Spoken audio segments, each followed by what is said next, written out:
100 years ago, after the revival of spirit qi, it became the most fundamental energy in the world. Under the influence of spirit qi, living creatures evolved into two directions. One was a wild, ancestral regression, which enhanced their physical power. The other was spiritual mutation, which focused on energy-based attacks. And in turn, humanity developed various spirit qi professions like spirit beast observer and spirit beast material analyst. Someone was leisurely scrolling through his phone. He received a question about what to do if someone got bitten by a ghostly thorn bristle spider. This silver-haired guy who was resting on his bed answered the question. He told the one asking not to panic and to drink plenty of hot water, lie down in a well-ventilated area to prevent the body from stinking. A paw reached out to this guy. The creature complained that it was hot. This creature was named Smarty, and he was a 100-questions beast. He complained to this silver-haired guy named Lin Yuan that it was so hot. He climbed Yuan's head because he heard that it was cooler up high. But Yuan looked at him like he was dumb since his head wasn't that much higher. Smarty opened the window. He became so happy when the breeze blew. In that building, Yuan did some chores. Yuan was 18 years old, and he was an owner of a small spirit creature shop. Although the people of the world could use spirit qi to promote the growth of living creatures, for him, it's like an impossible fairy tale. He had been frail since he was a child, and he had been completely unable to sense the existence of spirit qi since he was 8. He can't improve his physical condition with spirit qi like a normal person, let alone contract with high-grade spirit creatures. He checked a species called Lily Loira. It was of normal grade, and its quality was from normal to low-grade spirit creature. He realized that blocking the light with a cloth wasn't enough. The weather's too hot, and there was no way to cool things down. Smarty saw that Lily Loira was about to wilt. As the lowest-grade healing type spirit plant, it was just not competitive. It was even worse than the green creeper vines used for fodder. In the world since the spirit qi revival, all spirit creatures were divided by grade and quality. Anything below copper grade was considered low grade. Almost no one was willing to spend resources raising low-grade spirit creatures, because by comparison, high-grade ones were much easier to evolve. Just like how in the last 100 years, no one has ever heard of 100 questions about evolving. A flying bird-like creature named Yin Yin arrived to deliver Yuan's medicine. The species of this creature was a sound bird. He thanked Yin Yin for it. With a body as weak as his, just contracting with low-grade creatures like Smarty and Yin Yin left him dizzy for 2 weeks, let alone sensing spirit qi to raise them and help them level up. An hour later, they looked bored. Smarty asked if humans loved to sleep in because there was still no one on the street. Yuan asked what he was talking about. He decided to call everyone's attention by telling them that they have green creepers. A little girl holding a cat was with her mother, and they passed by. She noticed the 100-question beast, just like Keiki, the one she's holding.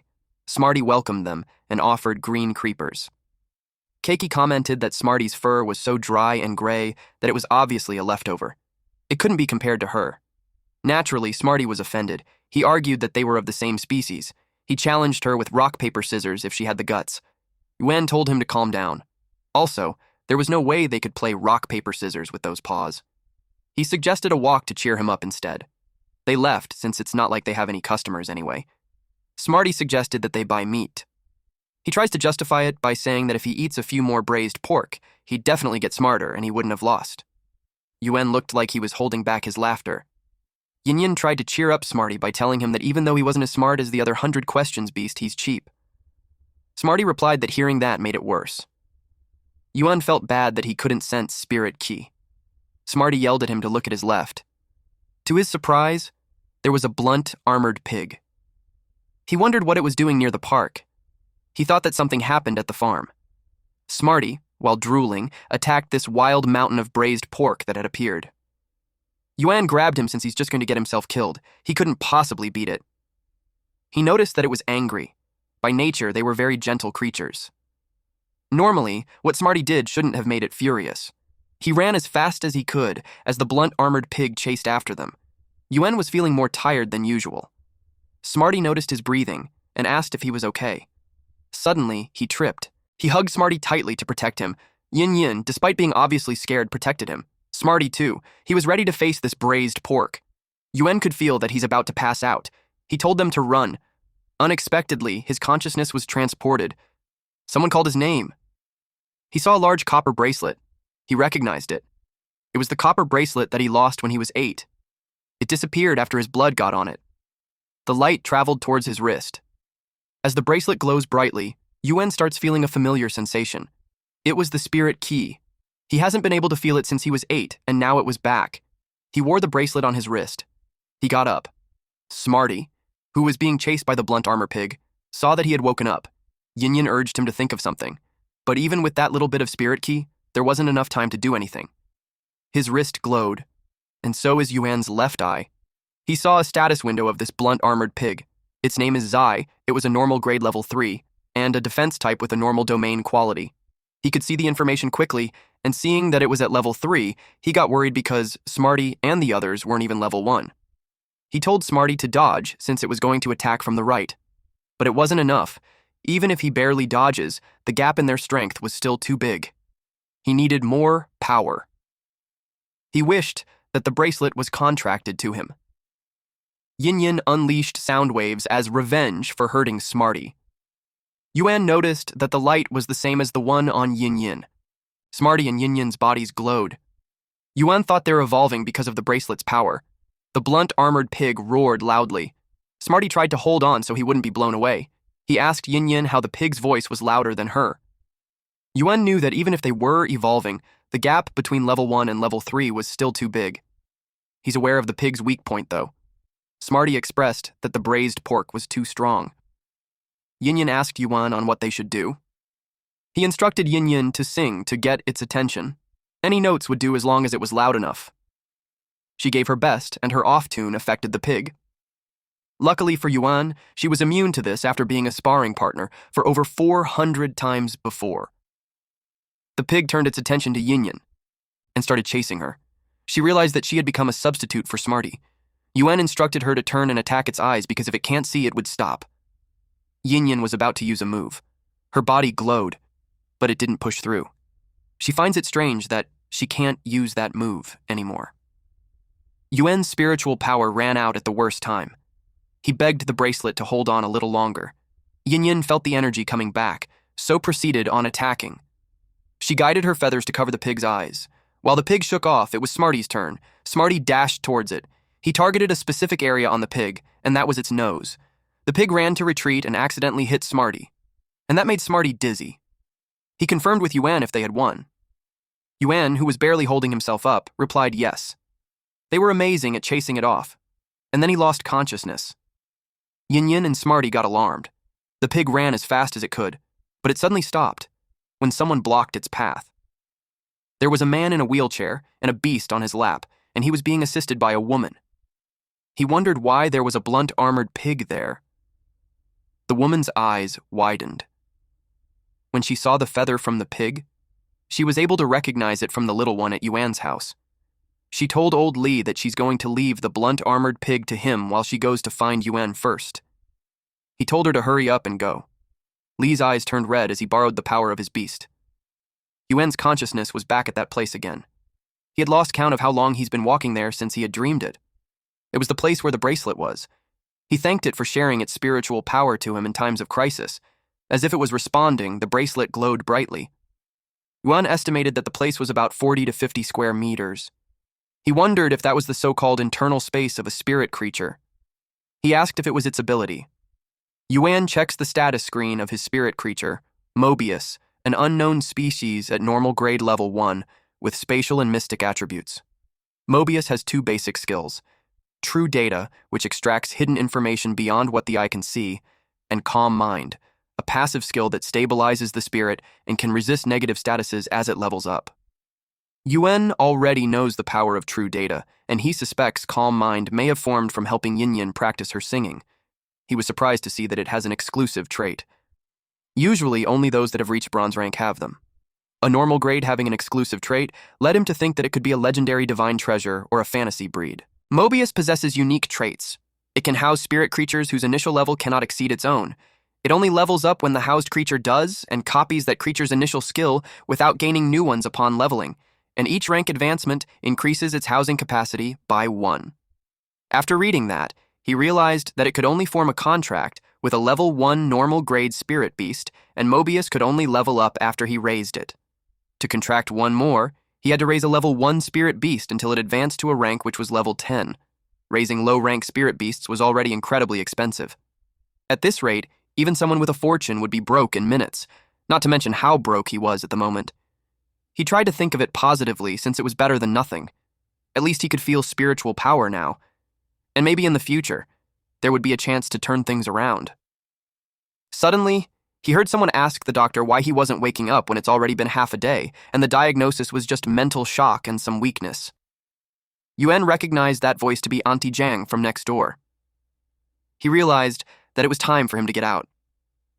When he woke up, Yin Yin was pecking on him while Smarty was slapping him to wake him up. He got up and told them that he was fine. He asked why they were so worried that they couldn't even speak properly. Auntie Jiang was relieved to finally see him awake. The doctor informed him that his auntie was worried sick. He was given another checkup just in case. Yuan replied that it wasn't necessary, but Auntie Jiang pointed out that he was unconscious for almost 10 hours. She lectured him to get treated if he's sick, especially if he doesn't want a small illness to turn into a big one. He had no choice but to agree and lay back down. Uncle Lee and Auntie Jiang from next door had always taken good care of him and his little sister, but he deemed not to tell her yet about forming a contract with Mobius. When the doctor used its beast, the data was displayed to Yuan. The spirit creature was a cleansing vimbacarp under the species Cyprinini/Criprinus. It was an elite grade level 4 water-type elite quality creature. It has 2 skills. The first one was the tail sweep, where it leaps up and strikes with its tail. The second one was cleanse. It gently absorbs nearby mental trauma to help soothe abnormal mental states. As expected of an elite grade, it had such a rare skill. The doctor declared that everything was fine. Then he headed out since he has a wife waiting at home for dinner. The red and white beast of old Li brought them dinner. Li made that nutritious meal just for Yuan, but Auntie Jiang didn't force himself to eat it. But of course he wouldn't dare. Smarty and Yin Yin got excited because it smelled good and it was braised pork. When he saw the rabbit, he remembered how it has always been pretty mysterious. It was not as lively as other terror rabbits. His curiosity made him take a look, but all its details were all just question marks. He realized that it wasn't a terror rabbit at all. After recovering, Yuan went out to jog. He was already out of breath. He had been jogging for an hour every day since he got out of the hospital. It was still intense for him. Since he doesn't have any spirit qi, he had to build his body up from a young age. He should also probably give up on combat professions and consider a life-type one. Uncle Lee and Auntie Jiang had bought vegetables, and on their way back, they saw him. Uncle Lee asked if was up early for a workout. He replied that he was trying to stay healthy. Yuan used his skill to Uncle Lee, and it showed him details of bone-devouring worms. Its source was a worm of rotting bone, and it was at platinum rank or higher. It has a biological toxin element which causes mental curse. The rotting bone silkworm burrows into flesh and sacrifices itself to form a bone-devouring gangrene. Uncle Lee sealed such a potent toxin in his leg for years. It led him to conclude that he must be at least king grade. If that was the case, he speculated that Uncle Lee's beast must have been injured too and was taking that form to recover. What was certain was Uncle Lee had been hiding some serious power. They told him to call them if he needed anything. Yuan told them not to worry much about him. They had been taking care of him since then, so it made him want to know if there was a way to heal Uncle Lee's injury, and if he could do it. He changed his clothes and went to his shop. The first beast there was the green creeper under the Hexastar family creepvine subgroup. It was at normal grade level 1, a grass type and of normal quality. He was surprised to see that it turned into an elite one when it was just normal quality yesterday. He realized that his spirit qi was leaking out. He was channeling it into spirit creatures, making them absorb it and evolve. He tried to raise the difficulty and make the green creeper a healing type Lily Loera. The beast changed form, and when he checked, it had become a Lily Loera under the Crassulaceae family, Ionium genus. It was at elite grade level 1, a wood type, normal quality, and it has the skill heal where it recovers external injury and the skill fragrance where its volatile, crisp, grassy scent could relieve tension. He was glad that it worked. With its skill now, it was at least 10 times more valuable. He called out to Smarty and Yin Yin to take a look at it. Yin Yin happily announced to him that they had leveled up. He checked their stats, and Smarty, the 100 questions beast under the Felidae family, sapient cat genus, is at normal grade level 2. This creature is a psychic type with normal quality skills. His skill was precise memory, which could accurately remember every last detail when memorizing things. Smarty proudly states that he used to be able to remember 1 piece of braised pork, but now he could remember 30. Then he checked Yin Yin's stats. She's a sound bird under the warbler family, song lover genus, and she's at normal grade level 3, a sound-type creature with normal quality skills. She demonstrated how her singing had improved so much. Yuan was so happy. He claimed that he had found his golden finger, and they're going to be rich. Then he realized that it was more than just getting rich. Evolving a spirit creature was incredibly difficult. Aside from the very few creatures that evolve naturally, most require a creator to use vast amounts of precious materials and medicines just for a chance at evolving a spirit creature that has reached its threshold. And yet, he could do it all by himself. He realized that it was an unbelievable ability. Countless people would kill for it. One wrong move, and as the saying goes, the tallest tree catches the most wind. Yuan was aware that he can't protect himself yet, so he took a mental note not to let this secret out. To use this ability safely, he has to become a creator, step by step. Using that profession as a cover was the only way to stay safe in the long run. Otherwise, he'll just be asking for trouble. He was deep in his thought that he didn't notice the phone ringing until Yin Yin and Smarty pointed it out. He remembered that someone would come for her to contract her first beast creature. It was Xiao Shui. She asked how he was feeling. He replied that he's feeling much better than before. He was planning on cleaning the backyard too. That surprised her. She got worried because he doesn't have any spirit key to back him up. She told him to leave the backyard alone until she gets home. He assured her that it was nothing major since just a bit of tidying up. He told her not to worry. He reminded her of their promise, that she would study hard at school and not waste her talent. She replied that she already knows. And she was determined not to let him down. At school, class was in the next 2 days, and they'll be contracting their first spirit creatures. It was an important event. While a spirit creature's quality and grade were crucial, the spirit quite professional's own level also affects its performance in battle. For combat professions, the compatibility range also differs for each type. If they choose a spirit creature that doesn't align with their own affinity, it would be very difficult to form a contract, and they could even suffer damage to their mental power. Even for life-type professions like artisans or weavers, they need a deep, long-term understanding of spirit creatures to be able to fuse spiritual materials together.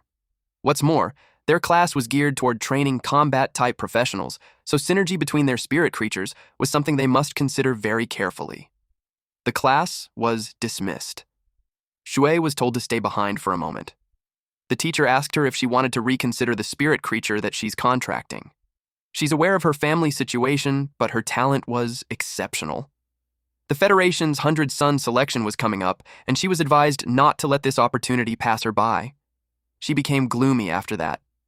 Meanwhile, at home, Yuan was glad that he was done. He upgraded 300 Lily Luaras to elite grade. It should be worth at least 20,000 Federation coins. With this, he'd be able to buy a high-grade spirit creature for Zui to contract. Suddenly, his phone rang. It was from an unknown number. He thought it was a new customer. The timing was perfect because he was about to call it a day. He asked who that was. The person on the other line raised her tone as she asked if he was Yu's guardian. He was told that Yu plans to contract a gray beetle. She had an exceptional talent, and that would be a waste. A gray beetle was a normal grade spirit creature that can be bought for 200 coins. It was extremely aggressive. Its skills were worthless. And, basically, no one contracts them. They're only good as feed for high-grade insectivores. The teacher informed him that Zhu's affinity range covers all defense-type spirit creatures. There were probably only a few people in all of Violet Thorn City with that kind of talent. She demanded that the Guardian prepare an elite-grade defense type for her first contract spirit creature. He replied that he understood and thanked her. He promised to send a suitable spirit creature to the school within the next 2 days. For an elite grade, he would need to get at least 100,000 Federation coins. He was short on time. He had to upgrade all those normal grade green creepers to elite grade, and then sell them to get a top-tier elite grade defense-type spirit creature for Xiao Shui. The next day, Yuan looked like a zombie after a whole night of spirit key transmission, but he was glad he managed to finish on time. The spirit creature market was a sketchy place, so he covered up even the bracelet just in case. He asked Smarty if he was really sure that he wanted to come along. Smarty replied yes, and his statement, "A good Smarty was a Smarty that guards the house," doesn't work on him anymore. Besides, haggling was one of the duties of a 100 questions beast. Yuan had noticed that Smarty had gotten stubborn and disobedient since he evolved. The ride had arrived, and the driver told the passengers to wait behind the yellow line. The bus was drawn by a spirit creature horse. The bus looked different from what Yuan knew. Smarty replied that it was because he was reading history books and not a modern transportation guide.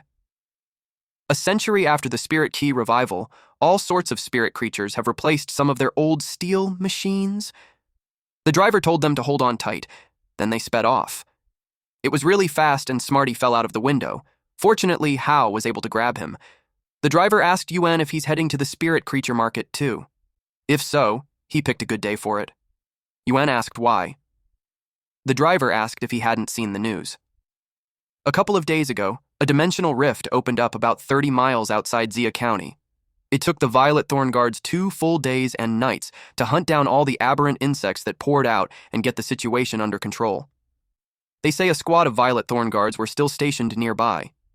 The rift happened to open right next to a spirit creature breeding base. The creatures were either killed or injured, and few of the employees who escaped were selling the remaining injured ones at the market. Now they knew how that blunt-armored pig got out. The driver told him that a bunch of blunt-armored pigs escaped, and he managed to snag one for a cheap price yesterday. He shared that once it was served on the table, his whole family dug in and they hung up the rest to cure. Yuan replied that he's amazing, and he requested to be dropped off at the intersection closest to the stall. It was great since critically injured and disabled spirit creatures definitely won't be too expensive. There were bargains to be found. Moments later, Yuan got there and looked around. Smarty told him to leave the rest to him. He asked what kind of spirit creature they were buying and their budget. Yuan replied that it would be a defensive elite-grade spirit creature, and for the price, it would be around at least 100,000 Federation coins. Smarty was shocked because they only have less than 20,000 in savings. He planned to trade the Green Creeper and Lily Loera that he upgraded last night. A normal-grade Green Creeper costs anywhere from 1,500 to 3,000, so even if they trade 20 of them, they are still short on money. Some plants caught his attention because it seemed like they were calling out to him. He can now clearly sense the instinctive approach and rejection from other spirit creatures. The lighter the glow, the more friendly the aura. He noticed the clear pond carp, nether orchids, snow lilies, 1,000 jade hands. He wondered if his affinity range really that wide. He had a high affinity for healing and support types, and plant-type spirit creatures were instinctively drawn to him. Zhu's affinity was with defensive types. Smarty showed him something. The seller's price was at 80,000, but Smarty haggled it to 10,000 until the seller's final offer was 60,000, and Smarty insisted on 20,000. The spirit creature that was being negotiated was a tough-hide rabbit from the species Leporidae rodentia. It was an elite grade level 1, a defensive type, normal quality, with a skill called Hardened Hide, which makes it grow a tough keratinized shield over its skin to block damage. Yuan apologized to the seller for Smarty's reckless behavior. Smarty was displeased because he would have gotten it for 20,000 if he had just kept haggling. Yuan whispered to him and suggested that they shop around first. The next thing they checked was a land tortoise from the species Tetsudinidae, Geoshalone, a normal grade level 3 defensive type with normal quality. Its skill was called Enlarge, where it increases its body size, retracting its head and limbs into its shell to help block damage. Yuan assessed that the grade was too low, and he doesn't have time to level it up. Smarty added that it moves slowly, too. After that, they saw the phantom clawfox from the Vulpidae/Golosus species. It was an elite grade level 1 defensive type at normal quality. It has the skill called Rollout, which curls its body into an arc and moves by rolling, blocking damage with its spirit-packed sound. It wasn't much different from the rabbit. Smarty added that it wouldn't be able to protect Shui because it's shy. Smarty suggested considering the tough-hide rabbit again. Yuan wanted to keep looking because he had to be really careful about this. After looking around, he was at the last one. It was a coiled horn sheep under the Caprini ovis species. It was an elite grade level 7, rock type, at perfect quality. It has the parry skill in which it uses its large horns to block and defend. Also, its horn assault slams into a target with its large horns. From the herd, Yuan saw a perfect quality youngling, and it even has a control-type spirit beast skill. It has everything the other has except for horn assault because in place of that, it has the shock horn instead. This allows it to strike a target with vibrating horns, causing paralysis through high-frequency vibrations. Yuan wanted to buy it for 100,000. The man told him to wait because he'll call his wife to check. Smarty told Yuan that he checked the prices online yesterday, and a coiled horn sheep was only about 50,000. Even a rare one would be 90,000 at most. He was acting like a nouveau riche behavior with his offer. Yuan explained that he was just showing sincerity. He commented that Smiley was still green when it came to haggling. The seller gave him 120,000 Federation coins as the last prices. Both Yuan and Smarty think he was a ripoff. Yuan felt sad because there were no other defensive spirit creatures left. If that was the case, it might come down to paying the overpriced coiled horn sheep. Suddenly, a seller announced that the spirit beast meat was all sold out. The buyers could see more heavily injured spirit beasts, and they suggested that he butchers them. Yuan's eyes sparkled when he heard about the heavily injured spirit beasts. Smarty reminded him that it wasn't the time to be thinking about braised pork. The man felt sorry for those poor creatures inside, and to the buyers that he kept waiting. He encouraged them to take a look. There were only 3 left, so he promised them that if they buy them, they would definitely be guaranteed a profit. Most of the people left because they wanted a butchered one already. They had no idea how to heal them and the money to hire a creator, so they weren't interested. Yuan went to the front, and the seller informed him that he's too late since they were all sold out and the stall wouldn't be selling beast meat anymore. He clarified that he wasn't there to buy meat, but instead, he'd like to see the spirit beasts inside. Yuan noticed that the boss looked unstable, so he thought that if he negotiates it now, he might just be kicked out. But he's different now. He has the skill Calm Mind, and seeing how the seller calmer now, it looked like it took effect. The seller told him that he's not that old and he could just call him Brother Yang. There were 3 heavily injured spirit creatures inside, so he took them there. He showed them to the web-spraying spiders. They looked healthy enough from the front, but their abdomens have been torn open. At that rate, they won't last more than 2 days. Smarty complained that it stinks. This web-spraying spider was under the species Araneomorphi/Aranidi. It was a normal grade level 10, poison type, perfect quality spirit creature. It has the skill called Lay Thread, where it spits out sharp, hard-to-see, spider silk along its path of movement. It also has a poison net, which sprays a web net laced with toxins. Yuan knew that if it weren't for the dimensional rift, they would have become a copper-rank spirit creatures in no time, so they were a great find. If they weren't injured, they would probably sell for 300,000 Federation coins on each star net. The seller told him that support-type spirit creatures with control and poison abilities could sell for even higher, but now he'd be lucky to get 150,000 Federation coins for both of them combined. Yuan expressed that he wanted to buy those 2 web-spraying spiders, but he doesn't have enough money on him, so he suggested trading them for spirit creatures. Brother Yang shared that after he's done with that batch, he's planning to open another spirit creature breeding base and start over from scratch, so he might not necessarily need the spirit creatures that he's offering for trade. Deep inside, he realized that kids would always be kids, and he had his hopes up for nothing. Yuan asked if he would change his mind if they were elite-grade green creepers. The seller asked if he wanted to trade elite-grade green creepers. He checked what the quality was. Yuan was confident in their quality. He encouraged him to come to his place and inspect them first. Brother Yang knew that elite-grade green creepers were priceless. Anyone willing to sell them usually asks for double the market price. He showed Yuan the last spirit creature that they have left. They poured their hearts and souls into that one. It was a rhino rock ox under the species Bovidae/bison, an elite grade level 10 earth type. It was of epic quality.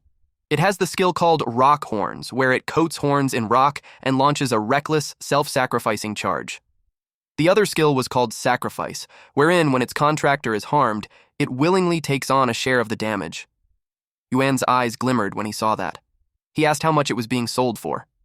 It was a good choice since it was an epic quality creature that was about to reach copper rank, and it's a defensive type. Perfect for Shu. Brother Yang asked him if he's serious since his condition wasn't good. He replied that it was perfect. He suggested buying it at 200,000 Federation coins. Brother Yang asked him if he has a way to heal the rhino rock ox. He considered that the kid had a creator backing him. Brother Yang confirmed with Yuan if he's going to take all of those 3 in exchange for the elite grade green creepers. Yuan assured him that the green creepers won't disappoint him. Smarty seconded that Yuan doesn't lie.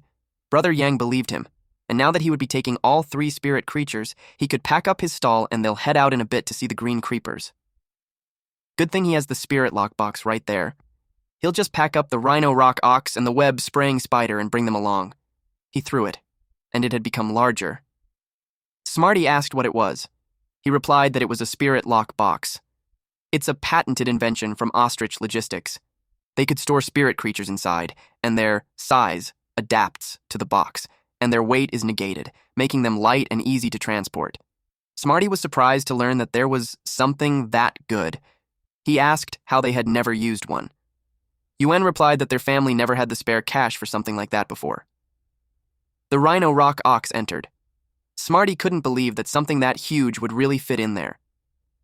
Brother Yang felt sad that the Rhino Rock Ox would never get the chance to evolve into a copper rank spirit creature like the spirit box in copper rank.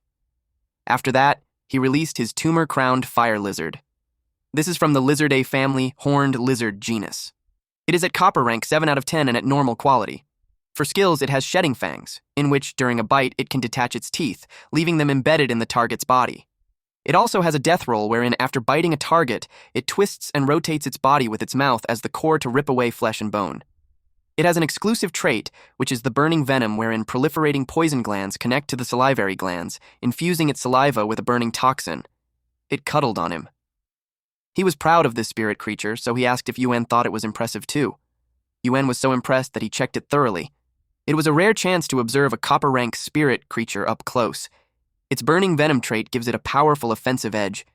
Brother Yang had observed that he's incredible to have mastered the specialized knowledge of a spirit creature researcher at such a young age.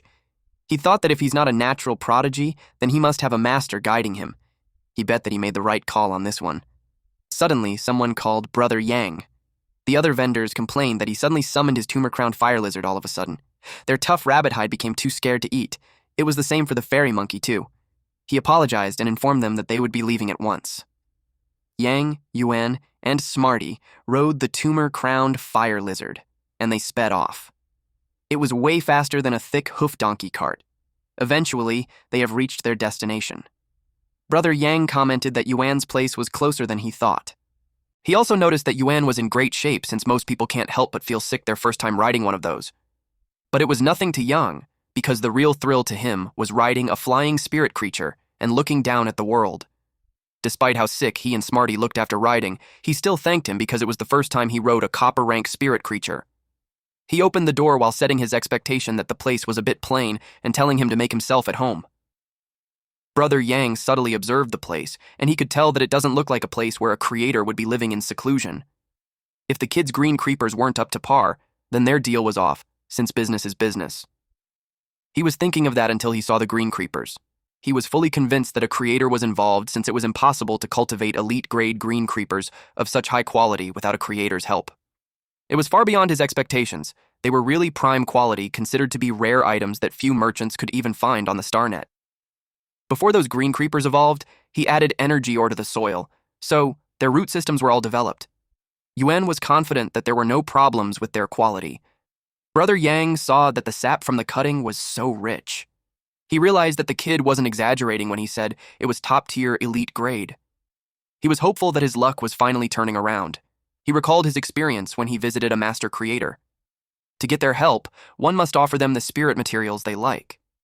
At his level, he had no way of obtaining those materials, so he thought of getting on Yuan's good side. Yuan asked if he's satisfied with those green creepers. He replied that he was very satisfied, and it was time for them to talk about the price. He acknowledged that all green creepers were prime quality, elite grade. They would sell like hotcakes on the StarNet for 30,000 apiece.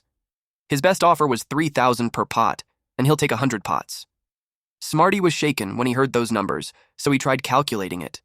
Yuan readily accepted the offer.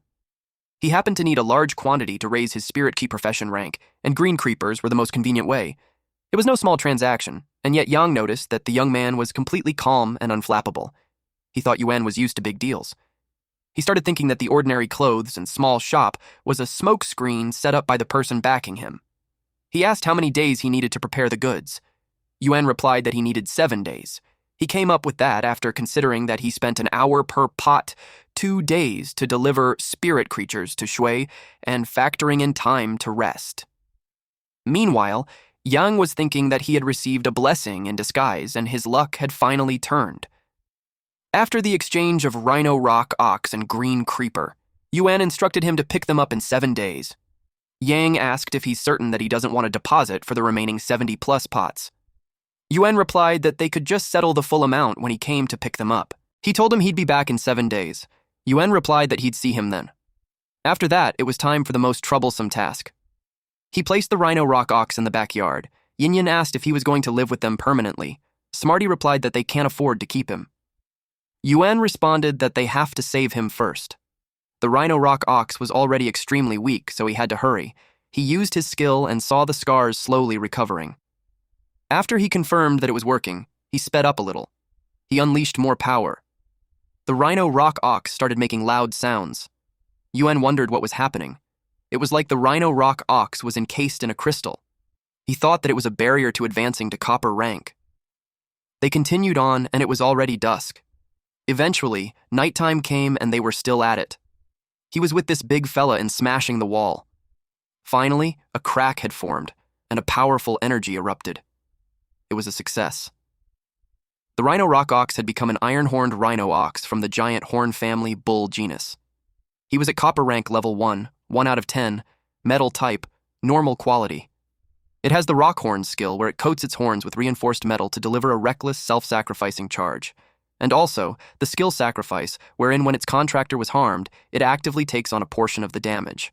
And then, for the exclusive trait, Yuan could choose between scaled hide, wherein it grows a layer of scale-like armor on its skin's surface, composed of the same material as its skin. Another option was the tireless trek, which conserves stamina while running, and lastly, pain siphon, in which it absorbs an option of damage taken and converts it into life force. Yuan was having a hard time deciding on which exclusive trait to choose, because out of 3, 2 were pretty good. A skill like tireless trek was completely useless for a defense-type spirit creature. As for scaled hide, it should create a relatively thick layer of scales on its body, besides increasing its defense. The scraping from the scales could add a bit of damage during a charge, but it was still pretty good. But with Pain Siphon, it could absorb a portion of the damage it takes and heal itself at the same time. It makes it a skill for a tough brute that begs to be hit. Getting tankier the more it attacked was really great, and so he chose that. Now, its status is complete. If Yuan used Rock Horns and Pain Siphon properly to create a positive feedback loop, it's less of a defense type and more of a heavy offense type spirit creature in defensive clothing. It's the perfect first spirit creature for Zhou. Yuan was confident that no one would dare to get near her now. Funnily, Smarty commented that it would make Shui and the iron-horned Rhino Ox a beauty and the beast combo. But Yuan didn't care about that since the most important thing was Shui's safety. And besides, he pointed out that Smarty was a beast too. Yuan could feel that his spiritual power increased too, aside from the iron-horned Rhino Ox ranking up. The higher the rank of the spirit creature he evolves, the more spiritual power, feedback, he receives. Just getting the iron-horned Rhino Ox to break through to copper rank took almost all of his strength. If it were a top-tier creator, using all sorts of heavenly and earthly treasures, he wondered what level it would evolved. Smarty, drenched from the iron-horned Rhino Ox's licking, asked how he's going to send it to Shui. He replied that he's going to do it with the ostrich logistics. He just made some money, and since he was in a hurry, he placed an express flight order and they would soon be there to pick it up. Smarty got excited when he heard that. He wanted to fly like Yin Yin. Meanwhile, at the Hui Yue Palace, a person talked about using 3 portions of patchouli sprouts, 1 portion of sunken sea ebony, 1 portion of platinum beast blood essence. It was all placed in a vial. A military personnel asked the city lord what that is. The esteemed woman beside her warned him not to speak out of turn. And then a solid item was dropped inside it. It produces a powerful energy around it. And then a woman with blonde hair added a red liquid. And thick red smoke covered the area. Those 2 people behind him felt the immense pressure just from him concocting. It was even forcing out their protective spiritual aura. They had just witnessed a 5-star creator. This creator told them to summon the spirit creature that they wish to evolve. This woman is the Moon Empress, one of the 3 5-star creators of the Radiant Federation. The man named Sikong, a king-grade expert, felt relieved. Ling Xiao, the lady of Violet Thorn City, a king-grade expert, smiled and reiterated that he has nothing to worry. Sikong thanked the Moon Empress, then he summoned his spirit creature. She poured the content of the vial on it, and this black tiger with red marks showed its belly. Sikong got worried. Moon Empress assured him that it was fine. It was just evolving into a legendary grade. He would need to fuse the will rune that he had comprehended, and it would evolve into a fantasy breed. He thanked her and vowed to serve her like a loyal dog. He would go through fire, ADN water, and die 1,000 deaths for her. The spirit creature's eye changed. It roared loudly. It woke up a cute rabbit with a crescent mark on its head. Seeing it being woken up, the black tiger with red marks started to tremble. Moon Empress told him that going through fire and water won't be necessary. But she brought up the issue about the selection of creators. Each promotion exam was held every 3 years, and they could only advance 1 level at a time. Given that procedure, they couldn't select truly talented creators that way. Sikong confirmed if she's suggesting that for that year's exam, 1 examinee could test for multiple levels consecutively. She clarified that it would only be from level 1 to level 2. She wanted anyone who passes the level 1 creator exam within 2 hours to be exempted from 3 lifestyle profession exams and could directly take level 2 exam. She told him to go and give the order. He replied yes. Xiao inquired if it was because she felt that no exceptionally talented young people have appeared in the Federation's creator exams in recent years and that they couldn't even comprehend a single will rune. Moon Empress clarified that it was a merely private matter for her. As fellow 5-star creators, both Bamboo Lord and Kitchen Sovereign have taken apprentices. Naturally, she didn't want to fall behind those 2 old fools. She was surprised that Moon Empress was going to take on an apprentice. Moon Empress added that the dimensional tide was approaching. Violet Thorn City was the city with the most aberrant insect dimensional rifts. As its lord, they must be diligent in their duties to protect the land and its people. She wanted every rift to be guarded, and failure was not an option. Xiao, the city lord, assured her that she would take care of the Violet Thorn City. Meanwhile, Yuan was high up in the air. The driver asked him if he's all right and assured him that the ride would get smoother once they were above the clouds. Yuan suppressed the urge to vomit. The driver noticed that his 100 questions were lively. It was a shame that they were overloaded on the trip. Otherwise, they could have brought it along. Earlier, Smarty threw a tantrum because he wanted to fly, but he couldn't go. Yin held him and reasoned that she's flying him already. Yuan promised to bring back something tasty. Yuan told the driver that it was okay since there would be plenty of other chances. He was told that they're already there, so he should go sightseeing. It was such a magnificent view. The moonlight illuminated the river, making it look so magical. Yuan agreed that it was a once-in-a-lifetime experience. Then he sensed something condensing in his sea of consciousness. He wondered if that was a will rune. A will rune was the essence of a certain attribute that a spirit key professional comprehends from the natural world. It could be understood as a necessary item for cultivating a fantasy breed. When Yuan held the will rune in his hands, he became certain that it was truly a will rune that represents mountains and rivers. He thought of the types of spirit creatures it's suitable for. But he got distracted when the driver asked if he's all right. He replied yes. Then he asked how long till they reach the Violet Thorn City since they had been flying through the mountains for a while now. They won't reach it until morning. Yuan was surprised since they were expected to arrive before dawn. The driver explained that it was because he had to come along and got flight sick at the beginning, so he had lowered the speed for him.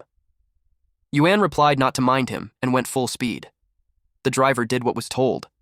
At the academy, the students were confused because they were supposed to contract spirit creatures that day, and yet they were gathered in the training grounds. One of them explained that their schedule was changed. Right after contracting spirit creatures, there was a practical combat class. It was such a surprise that the practical combat class was moved up so much. They heard a rumor that it was because of the selection for Violet Thorn's 100 Sons. All the academic year's course schedules were moved up just to pick out the truly talented people. It was deemed the truth because one student had a friend from another school who complained to him about it.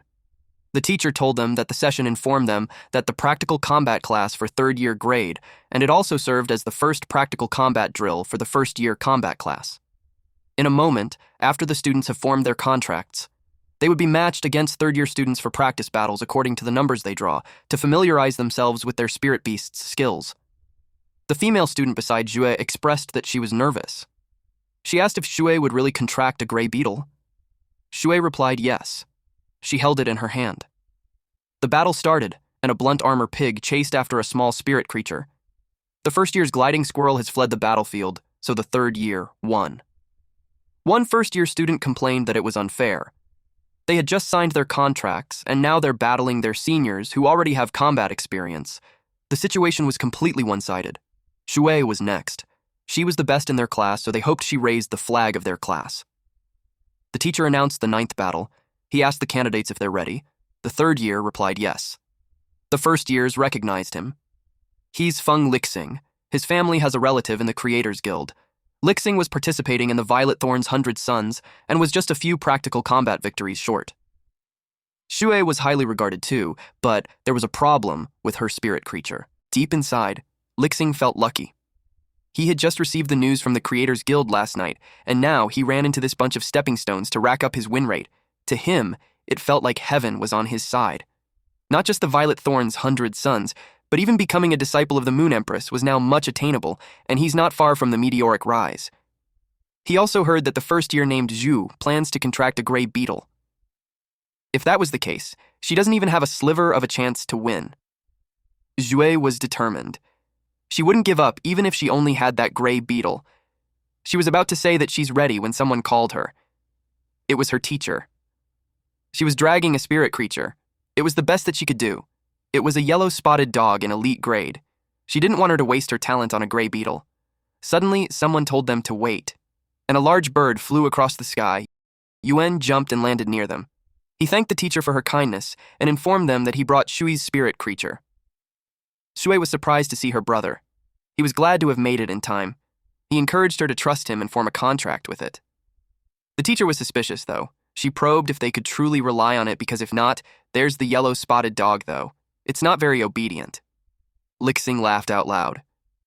Then he told them that it doesn't matter what spirit creature it was, because whether it was a gray battle, a yellow-spotted dog, or anything else, he was confident none of them could defeat his longtime spirit creature, the Strength King Beetle, a copper rank level 1 insect from the Scarabaeidae dynastini line, equipped with prime skills like Giant Horn Ram and Valiant Charge, and an exclusive trait, Insect Observation, which lets it see through the camouflage of spirit creatures below copper rank. The teacher got nervous because it was a huge Strength King Beetle. She knew that even the yellow-spotted dog couldn't take a single hit from it. Shu asked him if what he gave her was a copper rank spirit lockbox. It made her wonder how their family got so much money. One of her theories was that her brother sold the store. He told her not to overthink it and focus on the task at hand first. She promised him that she would be fine. She wouldn't let his efforts go to waste. She released the spirit creature and the contract was formed. The students asked what spirit creature was that, because they had never seen anything like it. Its skin was steel. Lixing admits that its entrance was impressive, but he still has the advantage of combat experience. He pitied them for being bankrupt, just for getting a big iron OC that was about to lose. Shui responded that they wouldn't know it until the match was over. She made the iron-horned rhino ox use rock horns. The teacher was thrilled to see the copper-rank iron-horned rhino ox, and its atavism was very thorough. It could be called the cream of the crop among copper-rank defense-type spirit creatures. Its rhino horn alone was worth 700,000 Federation coins. Yuan reminded her not to evaluate it purely based on money. She explained that it was a professional habit for a spirit creature analyst. The rhino horn clashed with the beetle's horn. Lixing called Shui naive for attacking so carelessly. After that, he was ready to show her the fighting power of a power assault-type spirit creature. He used the giant horn ram. Xue made the iron-horned rhino ox hold its ground, just a little bit, and they would have pushed the ox out. Lixing noticed that Xue was truly talented, as she was able to use spirit qi to support a spirit beast so soon after the initial contract. The teacher was relieved that it wasn't knocked out of the field directly. She commented that Xue was reckless. She attacked because she was just provoked a little. It just showed her lack of combat experience. But Yuan knew that wasn't it. If Xue familiarized herself with the iron-horned rhino ox's skills the moment she contracted it, then attacking proactively was a tactic to probe the enemy. The students got confused on what the beetle was doing since it was running fast around the big iron ox. Lixing heard them, and in his head, he thought of them as idiots. There was no other reason that a power assault-type spirit creature starts moving, aside from finding the perfect opportunity to land a fatal blow. He uttered that the little girl must not have imagined what she's about to face. The beetle charged. Xue got worried about the iron-horned rhino ox, but she couldn't see clearly because the whole area was covered with smoke. It was such a powerful charge that they already expected that the big iron ox wouldn't make it. The opponent was a power assault-type spirit creature, famous in school for its one-hit kills. Even the teacher thought the same way. It was hopeless even if Xue tries her best to channel spirit qi to help it stabilize, and even if it withstands the first hit, it would just be worn down by the constant assault later. They complained that making a third-year fight, a first year in a practical match, was just too unfair, but Yuan thinks it's fine because he had chosen a skill exactly for that kind of situation. Xue instructed the iron-horned rhino ox that it's time. It activated the pain siphon. The students were all confused. The spirit qi around the iron-horned rhino ox changed, and its wounds were healing. They were curious if it was one of its skills. When the teacher heard about pain siphon, she got excited because it means that it could absorb a portion of the damage received and convert it into vitality. It was a rare, exclusive skill. Yuan was proud of Xue.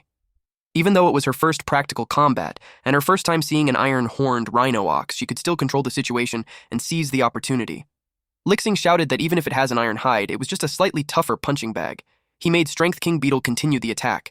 The students were amazed with the iron-horned rhino ox because its life force hasn't lessened at all after so many hits. But it just kept taking damage. The teacher probed Yuan if the iron-horned rhino ox that he picked doesn't have a single counterattack skill. She couldn't take that. Jue was just taking hits without fighting back. He told her to calm down and reminded her that she said Jue has an affinity for defense-type spirit creatures. He trusts that she must have her own plan. Lixing instructed the Strength King Beetle to settle this in one blow. He wanted him to use the giant horn ram with all his might. The Strength King Beetle did what he was told. Zhu activated rock horns. They couldn't believe that iron-horned rhino ox used the field directly. It was questionable if that was even allowed.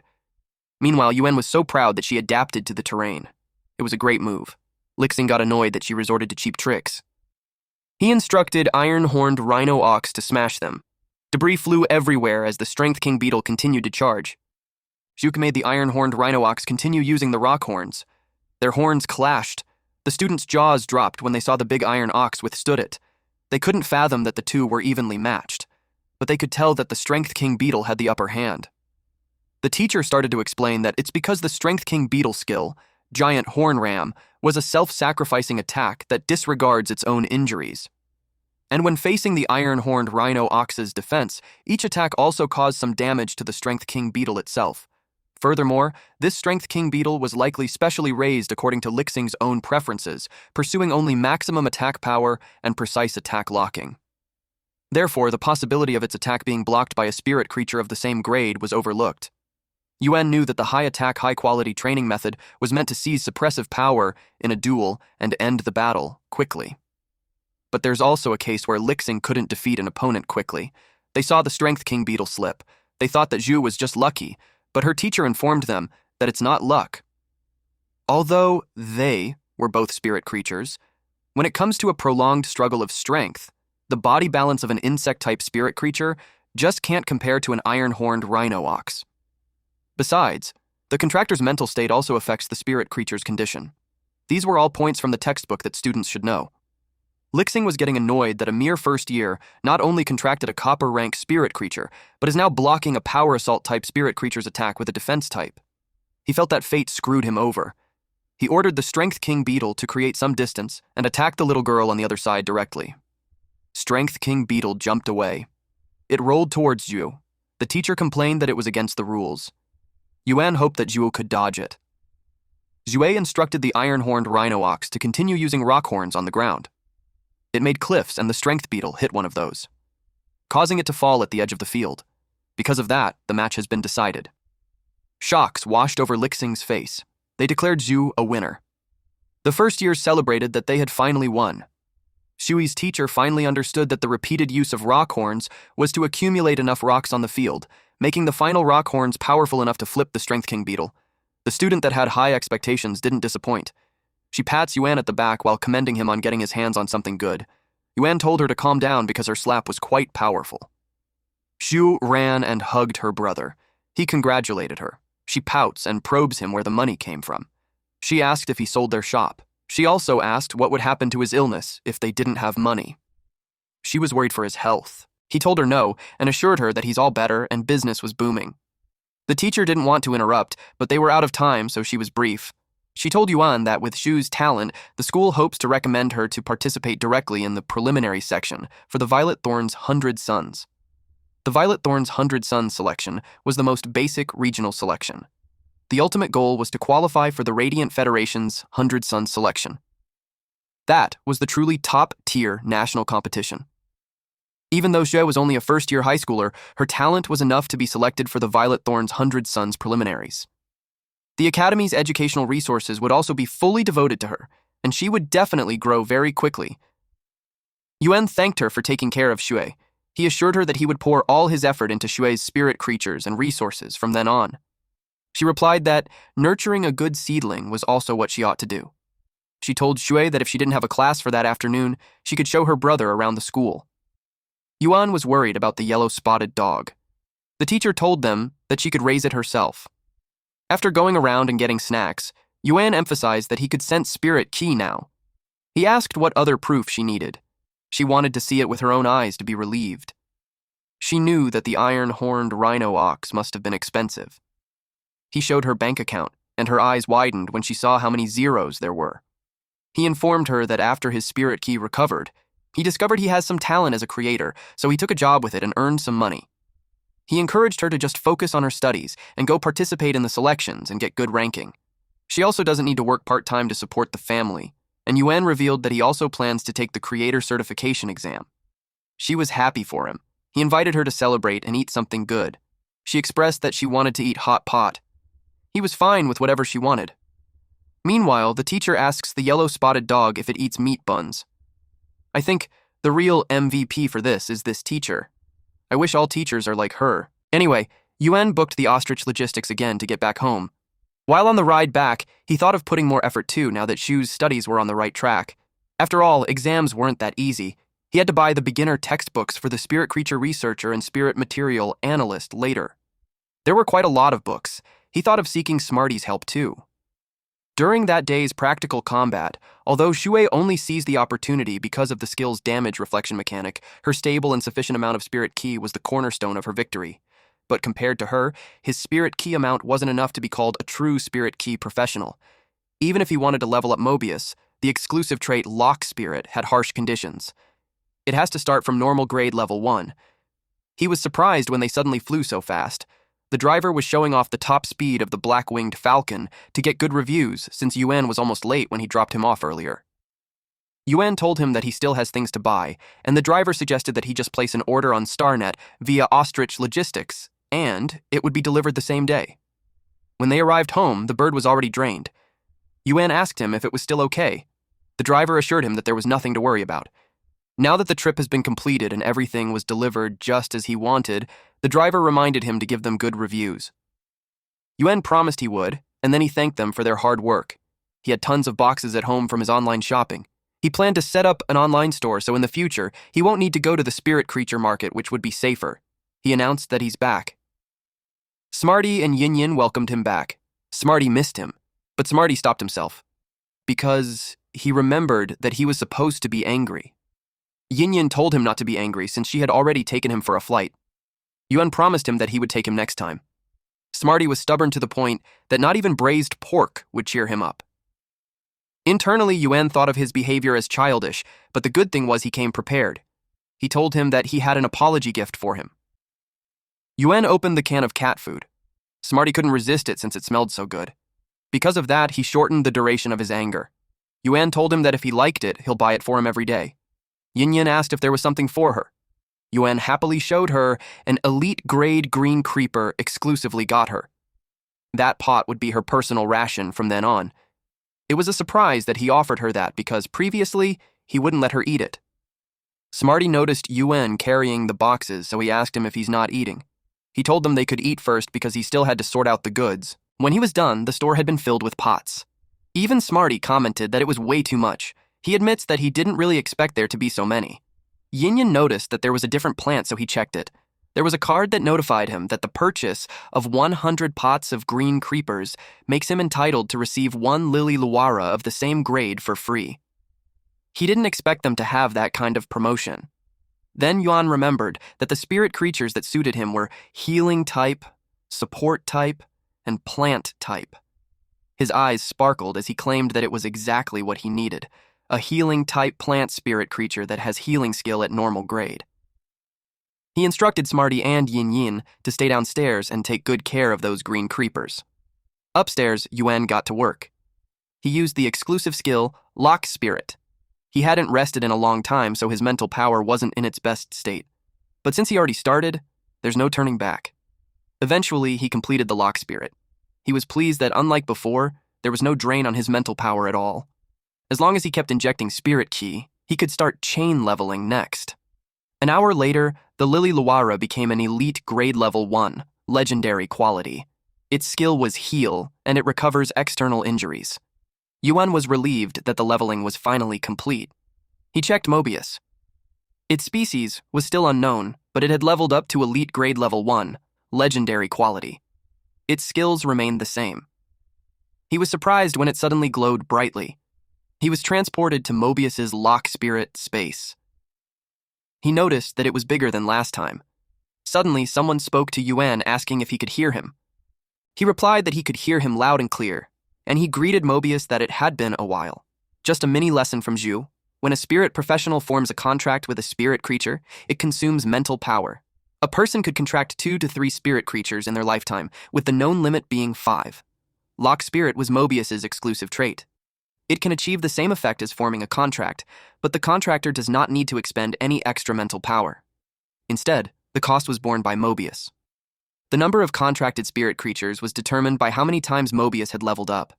And the price was, for the first 10 years after Yuan formed a contract with Mobius, his ability to sense spirit chi was reset to 0, and his mental power was abnormally weakened. But if Yuan was being honest, currently it wasn't still so great. Back to our boy, Yuan confirmed with Mobius if he could really speak now. Mobius replied that reaching elite grade was enough for him to be able to do that. I think the design of Mobius is really unique. He then asked if that space was Mobius's exclusive ability. Mobius replied yes, and Yuan, his contractor, could modify it at will and store spirit creatures. Yuan asked about the function of the pool since he couldn't sense any spirit chi on it. Mobius clarified that there was truly no spirit chi because it was just ordinary water. It confused him. Mobius clarified that water brings wealth. Yuan commented that Mobius really has a personality. He threw something on the water. And just as he expected, even low-quality energy stones used in flower pots could still effectively emit spirit chi. In the external environment, it was inevitable that some spirit chi would dissipate, and the usage efficiency cannot reach 100%. But the lock spirit space prevents spirit chi from leaking out. If better energy stones were put in, the spirit chi would become very rich over time. Yuan was thrilled when he realized that if he strengthened spirit creatures there in the future, the efficiency would be many times faster. Mobius confirmed that, and as he advanced in rank, the usable time would also increase. Yuan knew that all of those would require a massive amount of Federation coins to support. Even the lowest quality energy stones couldn't be considered cheap, let alone high-quality energy stones. So, making money was imminent. Mobius's body started to dissipate, and Yuan started to get worried about what was wrong. He clarified that it was nothing. It was just because he could only maintain that clear state of communication for half an hour every day. The time was just up. He was the first spirit creature that Yuan contracted, so he was sorry about his mental power and spirit chi perception for the past 10 years.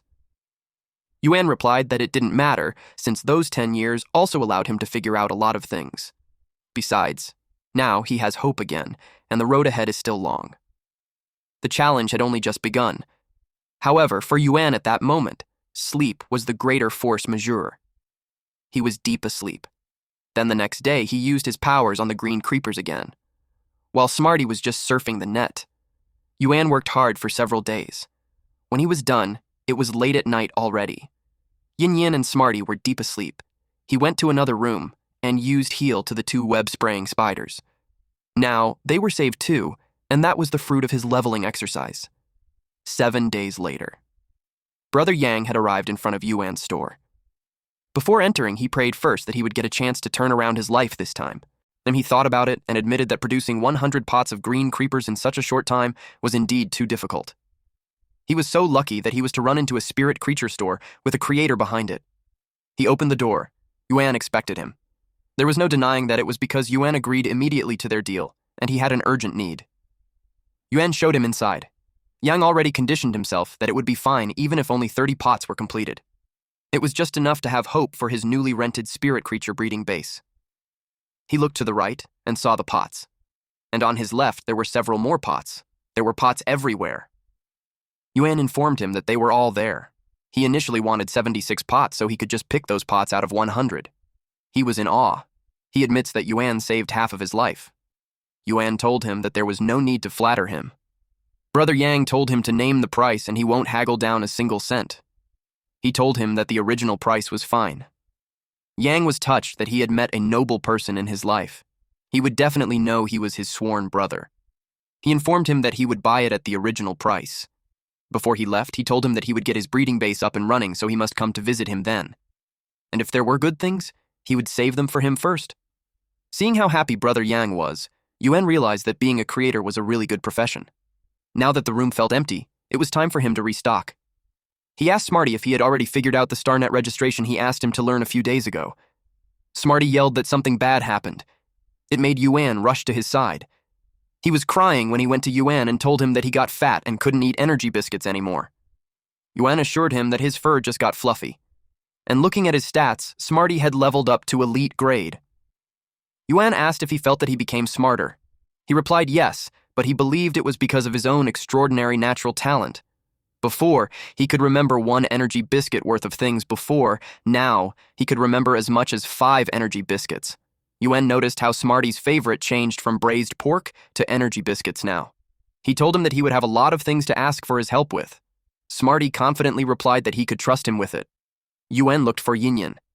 At that moment, Yin yelled at them that something bad happened. It was the same scene again, and Yuan knew what was coming. Yin showed herself, worried that she shrunk. She wondered if she was sick. Smarty already knew what to reply, that she just leveled up. He asked Yuan if that was right. Yuan checked her stats, and she was already at elite grade level 2.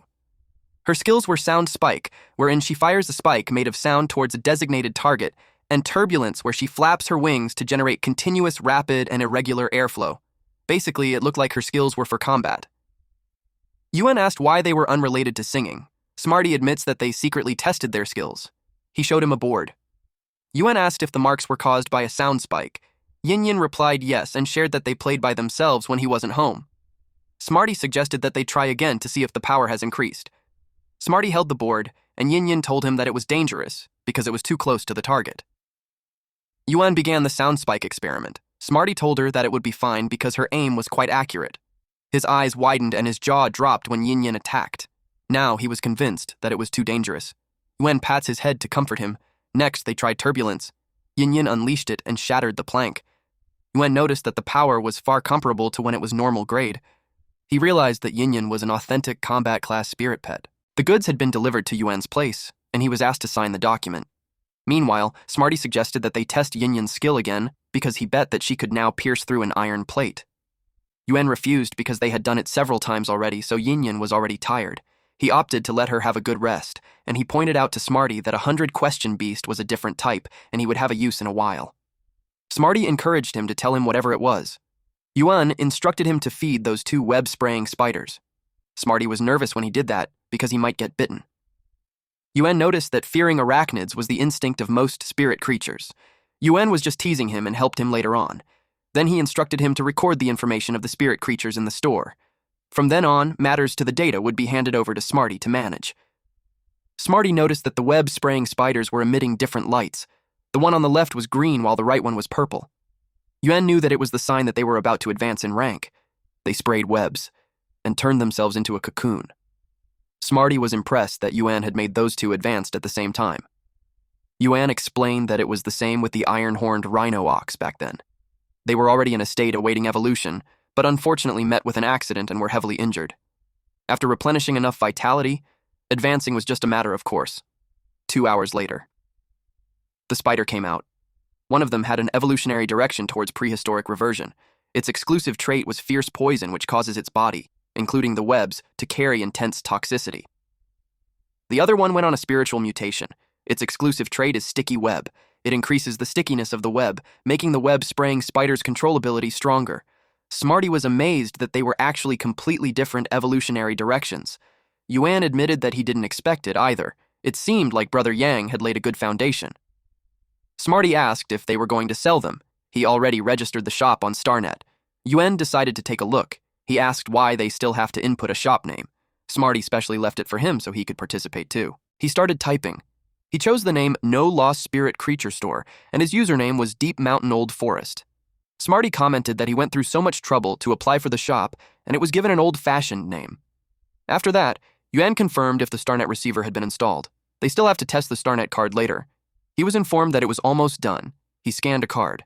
They were impressed with its scanning. Yuan tapped the card on the pots, and then they went inside the room where the spiders are.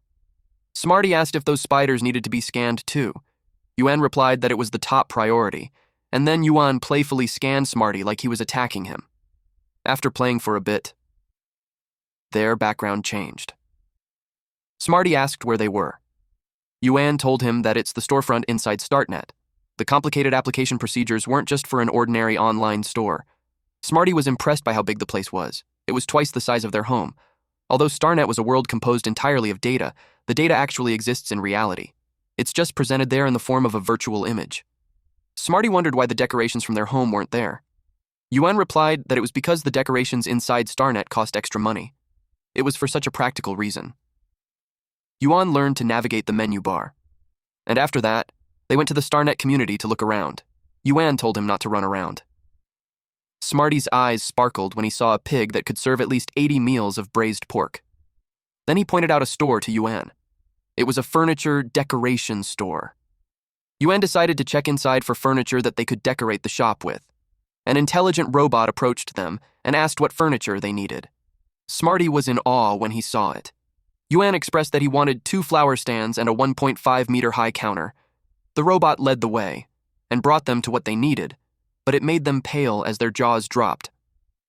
Yuan decided not to buy for now, and even if they had the money for it, he doesn't think it was the way to spend it. Smarty was thinking that as long as he puts 120% effort, it's not impossible to handcraft it. Yuan asked the intelligent robot for the cheapest chairs. At the very least, they had to buy a few chairs so the guests would be comfortable when they came. But it was worth 15,000. Smarty haggled 1,000 Federation coins at most. The intelligent robot simply informed him that it was not at the scope of his authority. It made Smarty sad that haggling didn't work. Yuan comforted him that it was not him. It was just that the other party was a robot. They visited the bookstore next. Smarty asked what for. Yuan reminded him that he plans to take the creator exam, so it was a given that he has to buy textbooks. He gets overwhelmed with the number of books inside, so he entrusts Smarty to choose. Smarty started saying the titles to the intelligent robot, and in total, there were 327 books with a catalog included as a gift. He was asked if he wanted them to be packaged. Yuan told the robot to package it into a knowledge chip and send it to the address that he gave. The robot asked him to sign the confidentiality agreement and promised that the purchased books would not be used by anyone other than relatives. Otherwise, the Creators Association would pursue him for liability of leakage. Now that their business was done, it was time to go back. Yuan commented that the intelligent robot was really nice. He also considered getting one to watch the store. When they showed up, someone was spooked. She noticed that he used in-store teleportation, so she asked if he was the owner. She complained that their shop doesn't even have a single intelligent robot. She could only wait there foolishly, not knowing when he would come back. He apologized and explained that the small shop had just opened, and they haven't had the time to prepare an intelligent robot yet. Deep inside, she was annoyed that this little girl was at the same age as Jue, and yet she acts high and mighty. She called him uncle and asked how much for those 2 spiders. Yuan was dumbfounded that he was addressed as uncle. The customer wanted Yuan to introduce him to the spiders and tell them their prices too. She also demanded him not to charge too high since the shop's name was No Loss. Smarty rolled on the floor, laughing when she called Yuan uncle. Yuan informed her that the smaller one with long spent weaving legs was a web-spraying spider that has awakened the exclusive trait Sticky Web. She realized that it wasn't poisonous. Then he showed her the larger one. It was a greenish web-spraying spider, and its exclusive trait was Fierce Poison. She was surprised and lost her balance. She fell on the floor, and her bee head was accidentally removed. It revealed her baldness. When Yuan saw it, he compared it to a braised egg. But he couldn't roast her since he's a professional. He endured and maintained his professional demeanor. But Smarty drooled and just said braised egg up front. Yuan was horrified. The girl touched her head and realized that her bee hat was gone. She turned red. She tried to explain that it was the after effect of treatment after being stung by a ghostly thorn bristle spider, and it would grow back in a few months. She made sure to emphasize that she's not a braised egg. The ghostly thorn bristle spider somehow heard it before. Then he asked if she was interested in spider-type spirit creatures. She was speechless. He probed her for an answer, and that made her annoyed. She clarified that she doesn't like spider-type spirit creatures at all.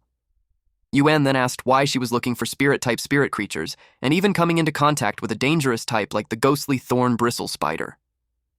She admitted that it was because her affinity direction was spirit-type spirit creatures. Having heard that, Yuan agreed in his head that there were types of affinity that don't quite fit a person. And the person who hates spider-type spirit creatures the most just happens to only be able to contract spider-type creatures. But from another angle, Arachnida was also an exceptionally broad category of spirit creatures, so her development direction was exceptionally broad. Moreover, she was actually effectively treated after coming into contact with a ghostly thorn-bristle spider, which means that she has the power of money. Funnily, if it was him, he would definitely suggest she find a place to bury herself first. She told him that what she wanted wasn't there. Yuan stopped her from leaving. He told her that if she needed one for combat, then control and poison use were both popular types, and they both have exclusive traits. She argued that the exclusive traits of those two web-spraying spiders were too weak. She just wants to contract a spider-type spirit creature with strong control abilities.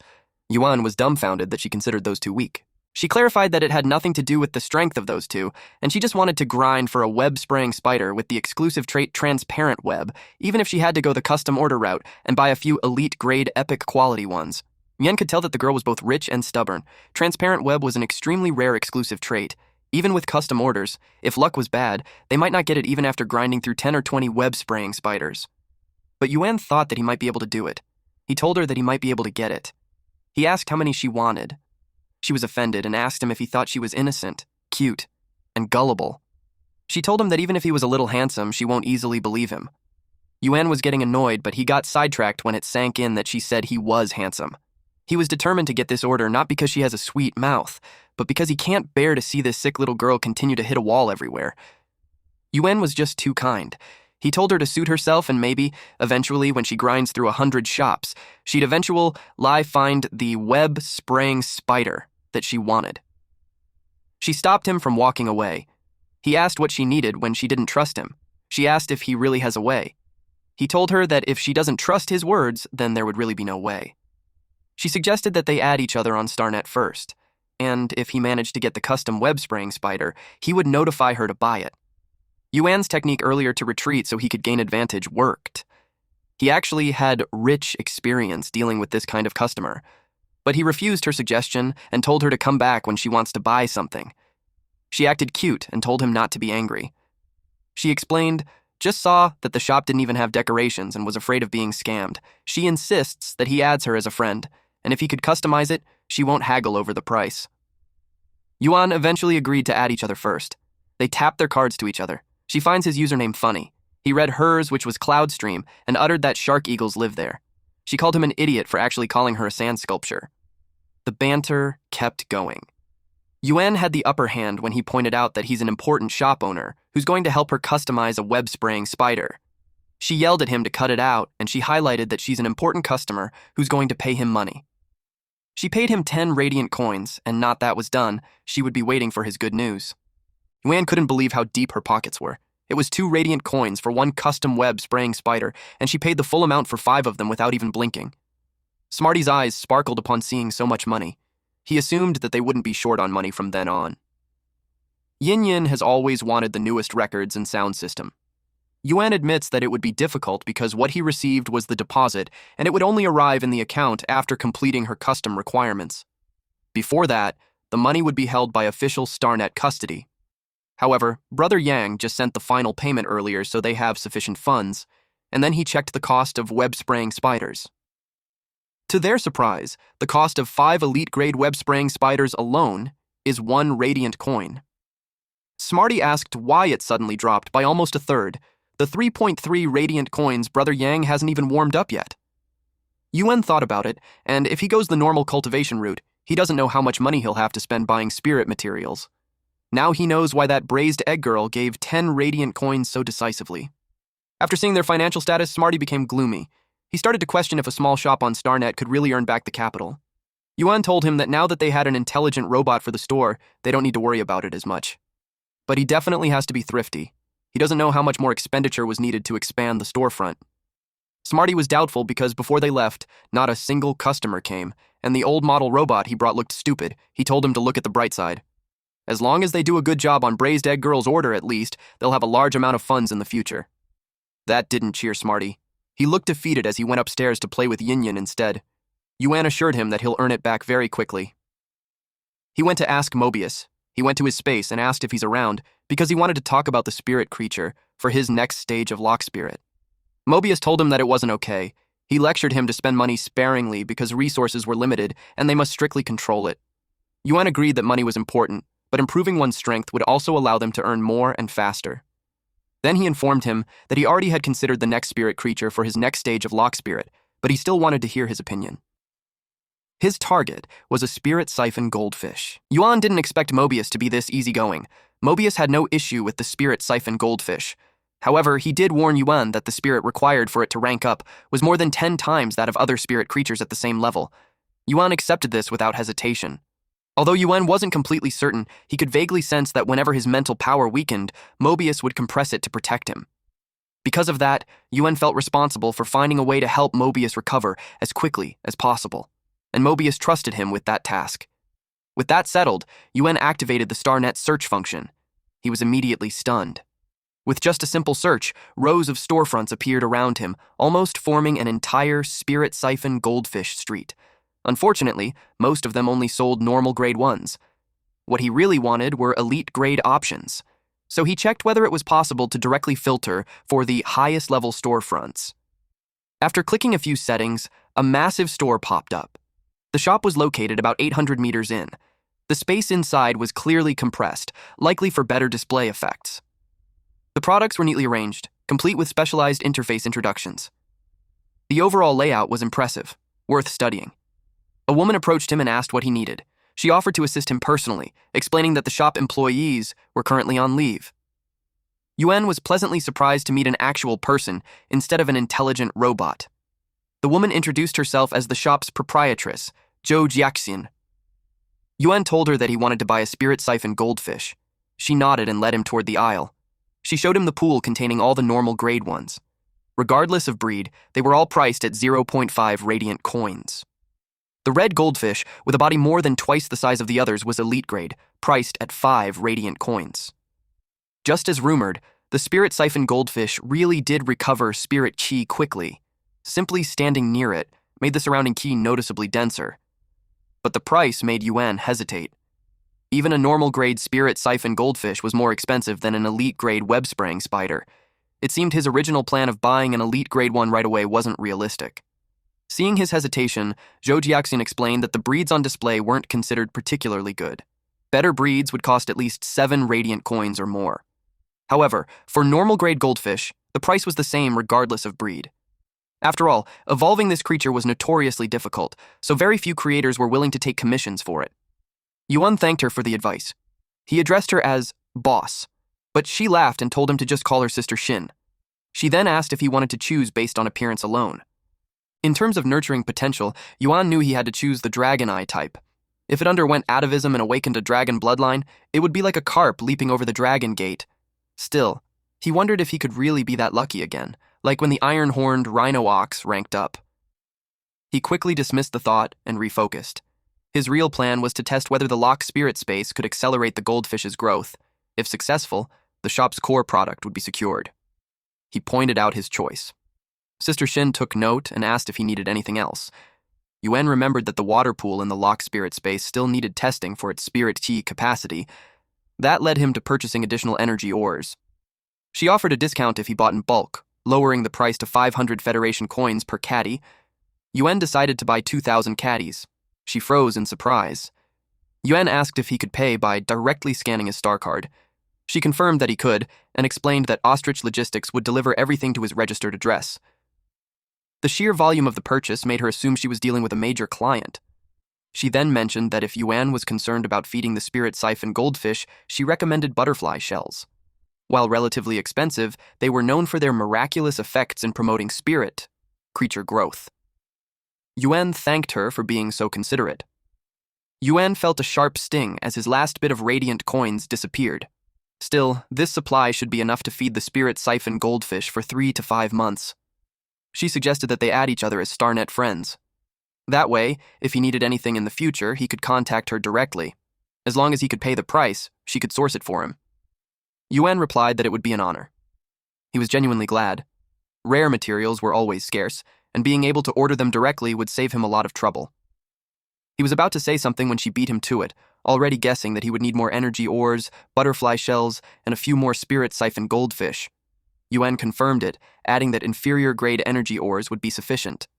Higher-grade energy ores contained purer spirit ki, while inferior ones were usually only suitable for nurturing normal or elite-grade spirit creatures.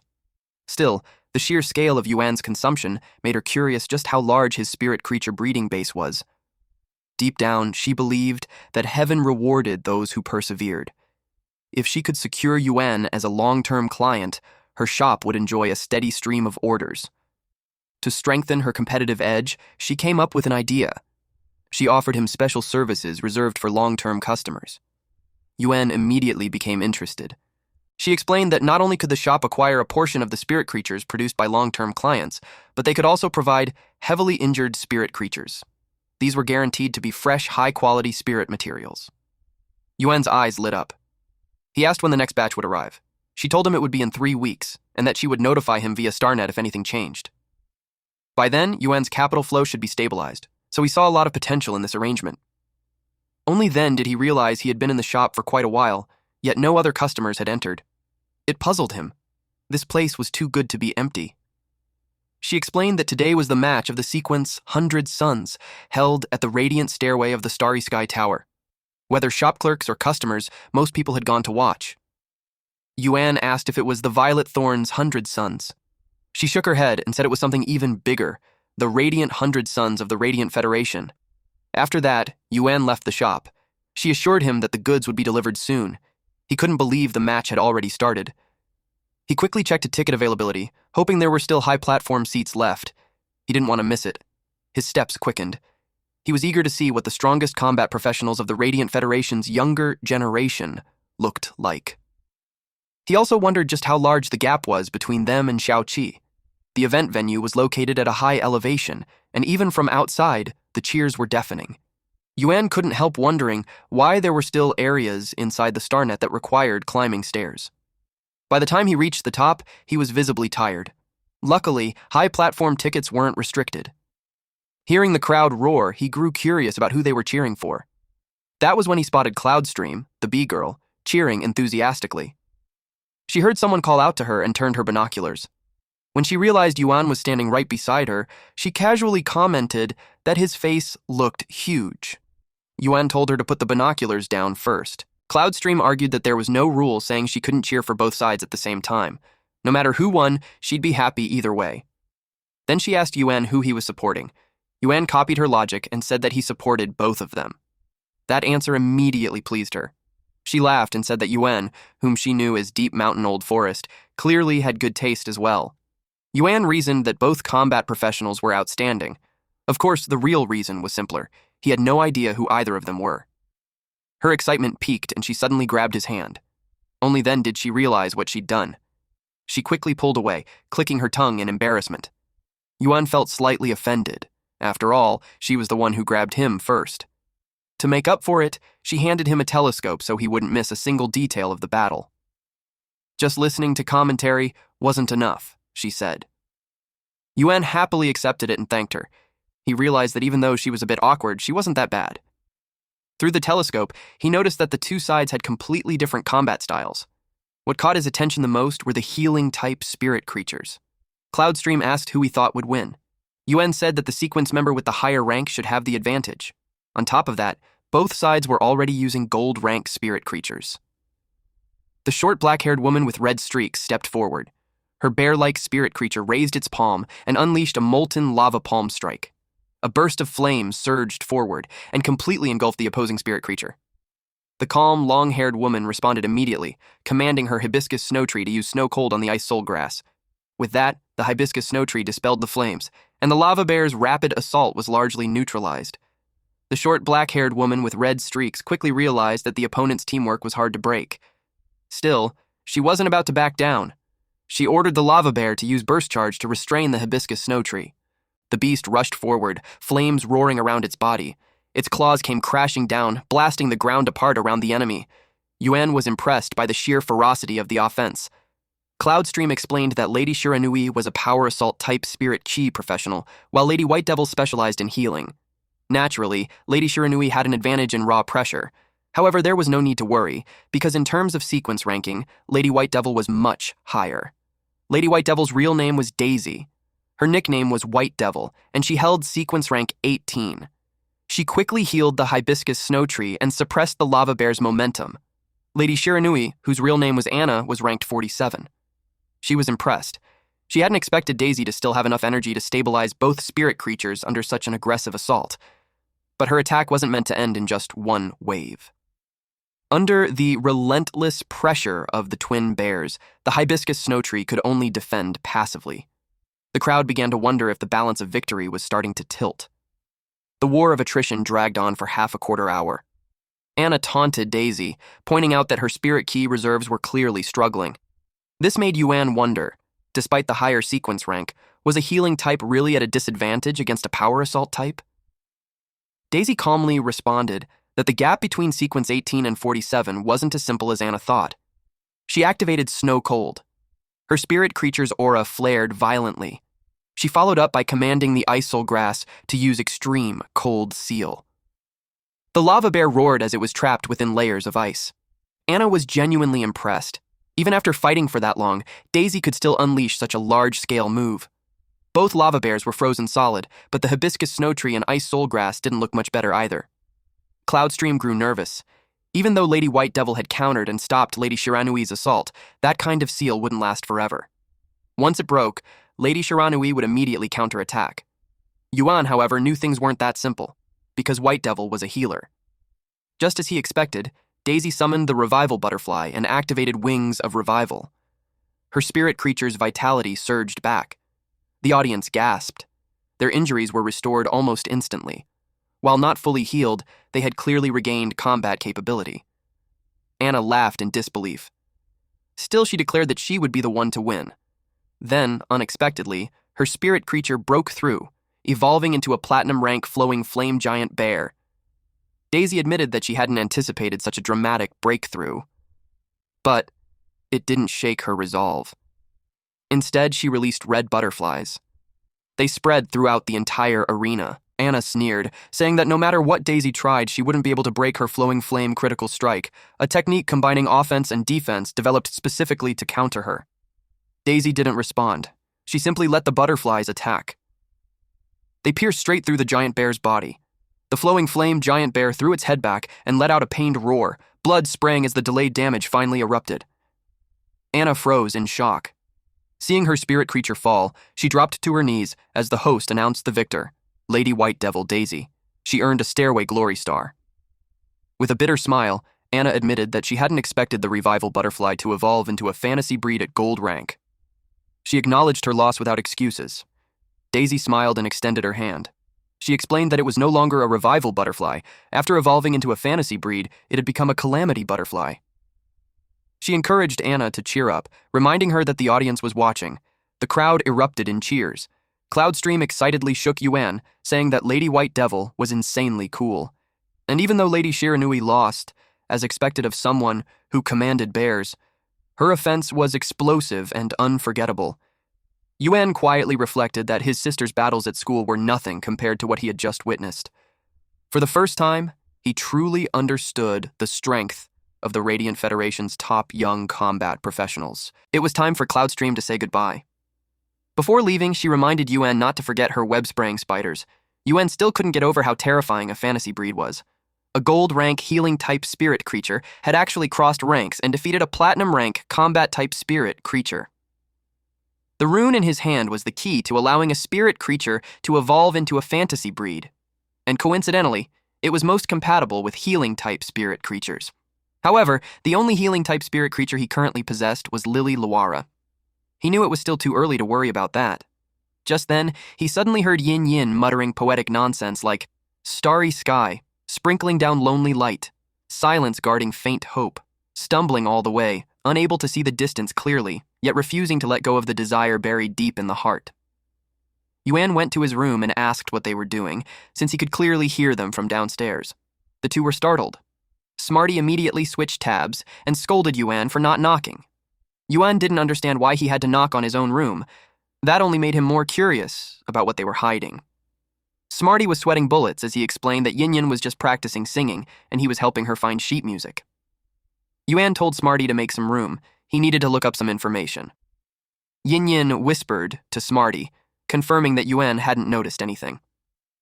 Smarty replied that it was fine, saying he had closed the computer fast enough and that the account had been registered secretly, so Yuan wouldn't find out. Yuan read about the requirements to promote a copper rank spirit creature to legendary quality. At the very least, C rank spirit key was required. Otherwise, he would just put the 2 web-spraying spiders up for auction online. They would still sell for a decent price. Just then, someone rang the doorbell, so Yuan went downstairs. It was Ostrich Logistics. Courier 457 had delivered the goods Yuan purchased on StarNet right on schedule. The senior courier urged his rookie partner to hurry up and move the valuable items. Smarty grew curious. Yuan casually explained that it was all for the store's future development. The girl carried several boxes while introducing herself as Ah Neng, then quickly corrected herself, saying she was Rookie Courier 3451. Seeing that she was holding the boxes improperly and that they were about to slip, Yuan stepped in and offered to carry them instead. The fishbowl on top suddenly tipped over. Smarty lunged to catch it. He caught the bowl, but water splashed all over his face. He hurriedly checked whether the fish was still inside. Fortunately, Yin had already caught it. The senior courier immediately scolded the rookie for almost causing an accident. She apologized sincerely. Yuan waved it off, saying it was fine. Everyone slipped up sometimes. Meanwhile, Smarty was drooling as he stared at the fish. Seeing the boxes piled up inside the shop, Yin was amazed. Smarty asked if they were opening an ore farm. Yuan explained that only by expanding the scale could they increase profits. He also couldn't help noticing how strong the new courier was. Being able to move 2,000 caddies of energy or into the room was no small feat. Even with spirit key reinforcement, training to that level from a young age was still impressive. Yuan told them to go upstairs and play, while he entered seclusion for cultivation.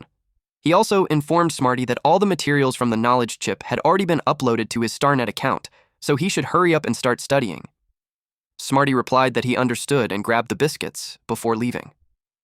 Yuan activated the lock spirit. Next, it was time to level up the fish. An hour later, the fish no longer fit inside the fishbowl. Yuan realized that the spirit key consumed to advance from normal grade to elite grade was several times that of the green creeper. Yet the spiritual power feedback he gained was roughly the same. Now it made sense why the spirit siphon goldfish was infamous for being difficult to raise. He wondered how he was supposed to move that much more spirit key into the lock spirit space. 2 days later, the fish was transferred into a large spirit transformation pool where it could move freely. Mobius complained that he was jealous. Unlike him, the fish wasn't lonely. And unlike him, Mobius was constantly being interrupted for no reason. Yuan dumped more energy ores into the pool while telling Mobius that he hadn't helped at all. Over the past few days, Yuan had personally moved more than 1,000 caddies of ore. Mobius retorted that he was still in a spirit body state. Yuan had finally reached the limit. The spirit key concentration inside the lock spirit space was fully saturated. If Mobius wanted to increase it further, he would have to wait for the next advancement. Mobius replied that as long as he could continue evolving, the upper limit would keep rising. At the moment, it was probably only about 5 times higher than the outside world. Yuan watched as the spirit siphon goldfish continuously absorbed spirit ki from the space. He had high hopes for it. It was destined to become the shop's future signature product. Still, it would be even better if it could awaken a dragon species bloodline. He had specifically chosen the dragon eye breed for that reason. Mobius reminded him that it would require dragon beast blood, which would be extremely expensive. Yuan agreed. The biggest issue right now was still money. The only solution was to rapidly level up spirit creatures and earn the price difference as fast as possible. He brought out several boxes, prompting Mobius to ask what they contained. Yuan revealed that they were the web-spraying spiders. The sales of elite-grade green creepers had been decent, but he still needed products with more distinctive traits. Mobius asked why the spiders had to be moved into the lock spirit space to level up. Yuan explained that the spirit Kui transformation speed inside the lock spirit space was also 5 times faster than outside. With that, he got to work.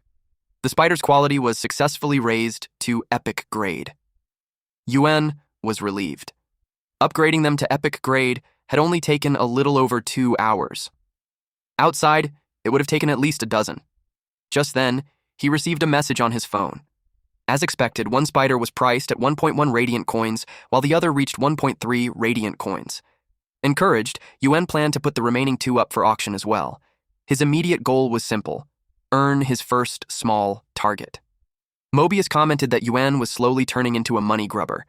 Then another notification popped up. Yuan had received a 500 Federation coin tip from Lord Sun Lin, along with a message encouraging him to keep up the good work and maintain daily live streaming. Yuan was baffled, since when could a StarNet shop receive tips? Then it clicked. He rushed upstairs where he could clearly hear Yin Yin singing. He burst open the door and demanded to know what the two of them were doing. Both of them jumped in fright. Smarty hastily replied that they were studying. Yuan tried to approach the computer to verify that claim, but the two blocked his way. His eyes widened when he discovered that they had become visual streamers. The chat was filled with praise for the beautiful voice. Many viewers were completely hooked by the song and searched for it on StarNet, only to realize it was an original. Some viewers even sent tips, while others were confused as to why the streamers' faces were blocked by GIFs. The chosen streamer name is Kuei Yin Luo. Yuan shared that if it weren't for the shared income and expenditure system, he wouldn't have known that they were starting a career behind his back. Yin Yin was proud of the name. It was well suited for Yin Yin, who likes eating green creepers, and Smarty came up with it. Yuan noticed how proud she was. They don't dare to show their faces, so it made him curious how they chose the visual streamer track. She answered that Smarty said it's the only way they could create differentiation within the same track. Yuan had to probe Smarty. Smarty answered that he got tired after studying a few hours every day, so he might as well hand the time over to Yin Yin to utilize it effectively. Seeing that the account has been open for a few days, and although there were quite a few bullet comments, there were very few followers. It was a small-time hobby, so he just let them play.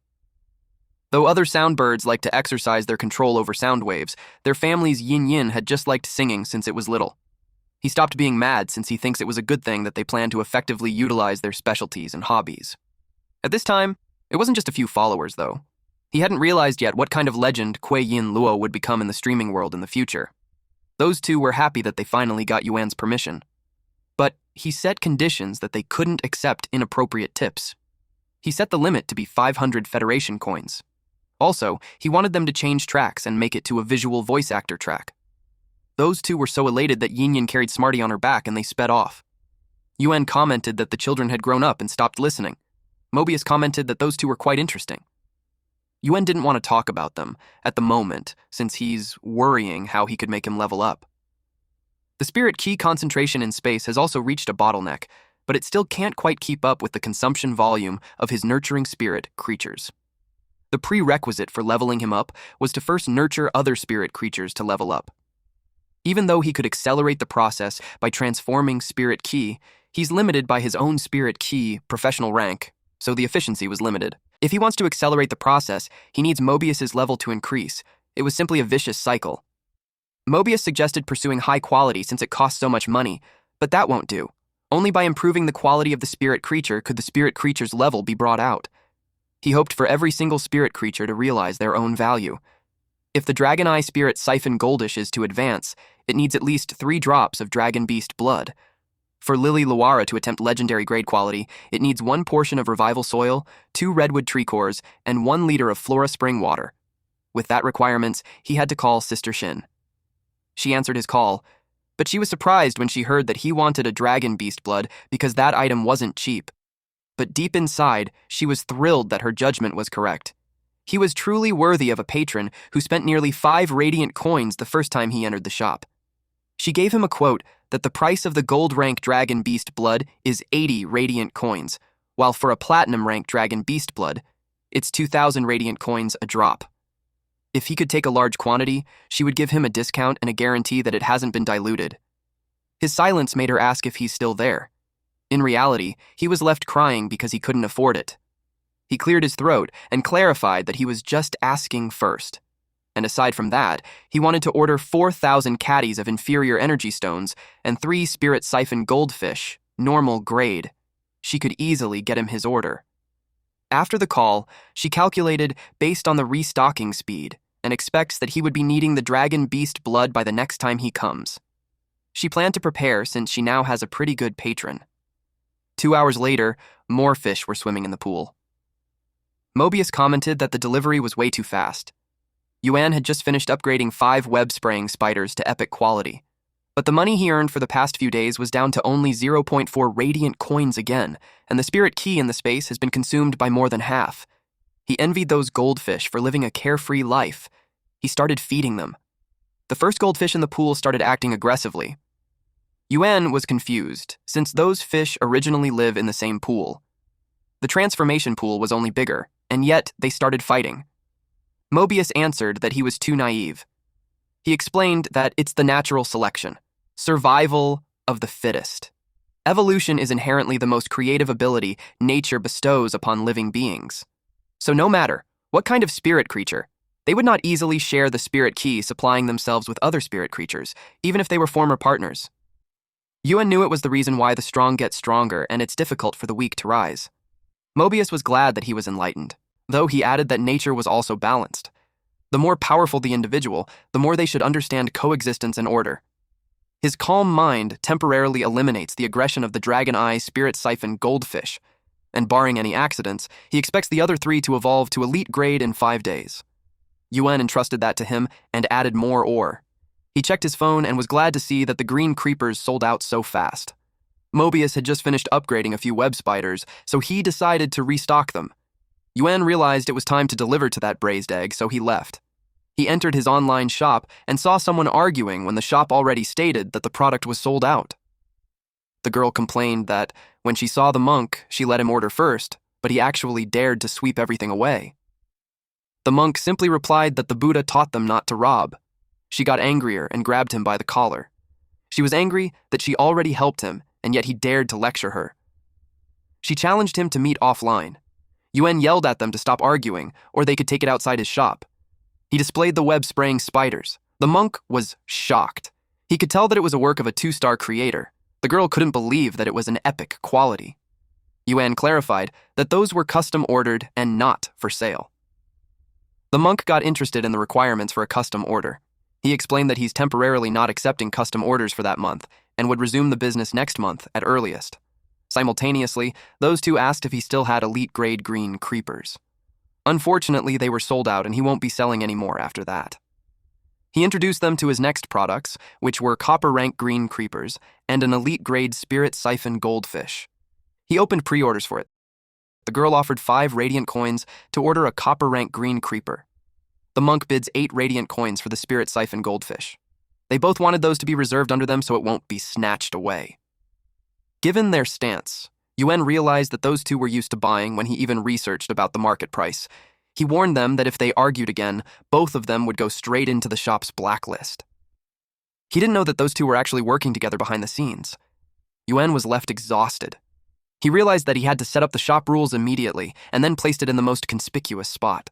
The monk said that he would be waiting for his good news, then turned around and left. Seeing that the girl was still standing there, Yuan asked if she had other business. He told her that he no longer had any spirit creatures available for sale. She hesitated for a moment before asking if he could heal a spirit creature. That immediately piqued his interest. She explained that it was a spirit creature with a damaged foundation and serious injuries. Yuan said that if it was below silver rank, he could give it a try. The girl was overjoyed.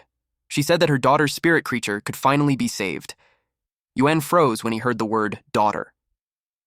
He couldn't quite believe it. She looked about the same age as his sister. She then revealed her daughter's copper-rank spirit creature. While training near a dimensional rift, its roots had been burned by a horn demon. That surprised Yuan. Horn demons possessed horn fire with withering properties. If it struck a plant-type spirit creature, the damage would be devastating. Now he finally understood why the spirit creature's foundation had been injured. She thanked him profusely and asked about the cost. She admitted that she didn't have enough money right now, but promised that she would scrape it together by next month. Yuan waved it off, saying it was fine. He didn't have the time this month anyway. He told her to bring the spirit creature next month instead. As for payment, he didn't want money. What he wanted was something else: revival soil. She was stunned, unable to believe that this alone would be enough. Naturally, she accepted the deal without hesitation. She promised to find it for him. If she succeeded, they could discuss the treatment fee again. Yuan was genuinely surprised. Even Sister Shin couldn't obtain revival soil, which meant this woman definitely had connections. With that, his revival soil problem could be considered solved. Flora spring water could be handled with money. That only left the redwood tree core. He wondered if it could only be obtained through an auction at the treasure pavilion. Deciding not to think too far ahead, Yuan sent a message to Cloudstream, telling her that the web-spraying spiders were ready and that she should come quickly. Almost instantly, she appeared. Yuan was shocked by her speed. She accused him of cheating, How could he produce 5 epic quality spiders in just a few days? Even she hadn't expected him to be this fast. She assured him that she would roll the transparent spider silk immediately. After inspecting the goods and confirming their quality, she said she was extremely satisfied and told him to ship them out. Her excitement was obvious. Yuan reminded her that one of the web-spraying spiders possessed the skill Deadly Poison and advised her to be careful with her hair.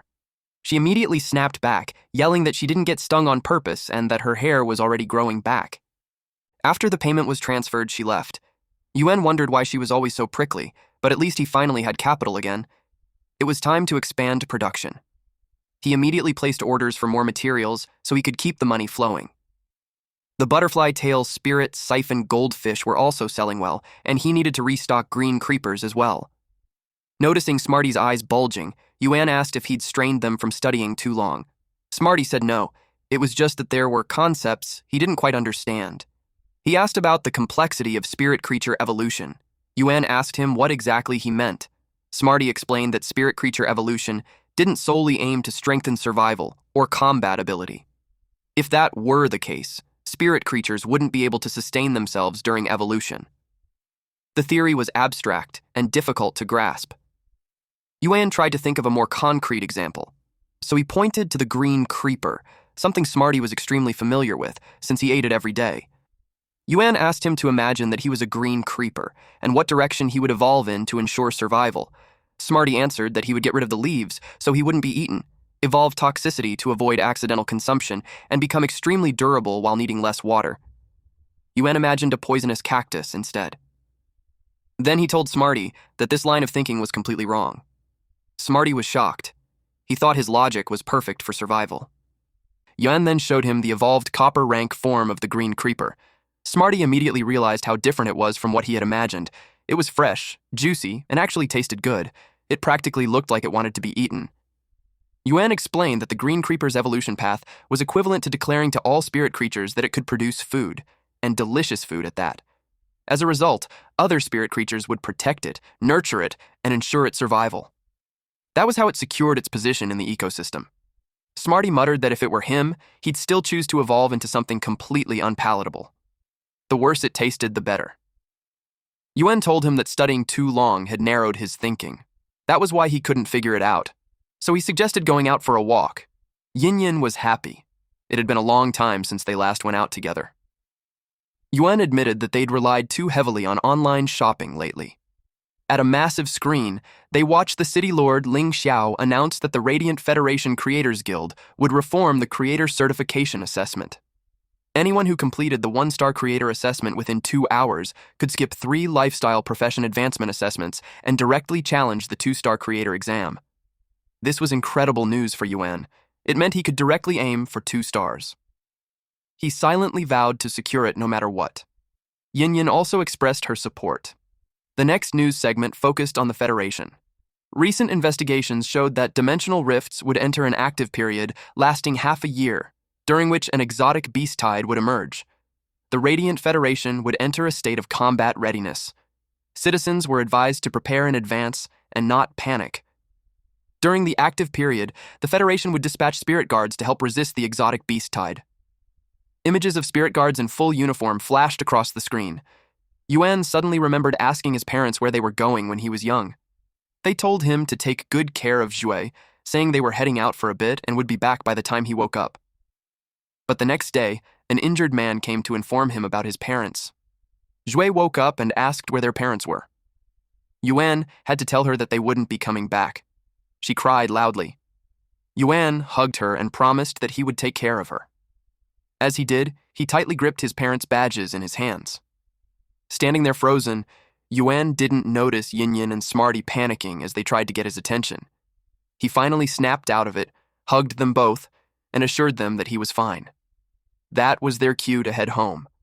Only then did he realize. The badges his parents carried were the symbols of the spirit guards. When Yuan got back home, he immediately sat down and began researching on his computer. Just as he expected, the dimensional rift that opened on the outskirts of Xia County 10 years ago was indeed resolved by the spirit guards. He read through several news reports. According to the data, a powerful energy source was detected deep inside the rift. He skimmed the news. At 7 a.m., a level 4 swamp dragonfly broke through the defenses, severely injuring 30 defenders before being suppressed by the Wind and Thunder Squad. At 3 p.m., a level 5 rotting bone silkworm emerged, using corrosive attacks and corpse control. The Captain General soon arrived with elite forces and began sealing the rift while exterminating the threat. By 8 p.m., the creature was heavily injured, but the land remained corroded. There were no civilian casualties, though 120 were seriously injured and 53 went missing. The rift was expected to be sealed within 72 hours. The rotting bone silkworm felt painfully familiar to him. He also read that bone-devouring gangrene was a mutual destruction skill, one the rotting bone silkworm could only activate by sacrificing itself when pushed to its absolute limit. Putting all these pieces together, Yuan realized that Uncle Lee was a member of the Spirit Guards. His gaze slowly dropped to the badges his parents left behind. South was lava, north was ice-sealed, the west rose into a vast desert, and the east sank into quagmires. The Radiant Federation existed in the narrow cracks between these deadly zones. Countless spirit creatures roamed within and around its borders. The Spirit Guards were the guardian organization responsible for handling spirit creature disasters and exotic beast invasions. Yuan wondered if his parents had been stationed at such a dangerous post. They had never mentioned it. He noticed faint inscriptions on the badges. After wiping away the dried blood, the number 2837 appeared. He wondered if that was their serial number within the Spirit Guards. He tried to dig deeper online. But a red exclamation mark suddenly flashed on the screen.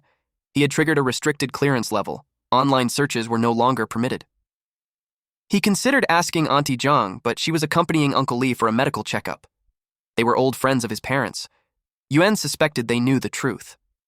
Judging from Uncle Lee's injuries, he was likely a witness to the events back then, perhaps even a spirit guard himself. Suddenly, someone knocked on the front door.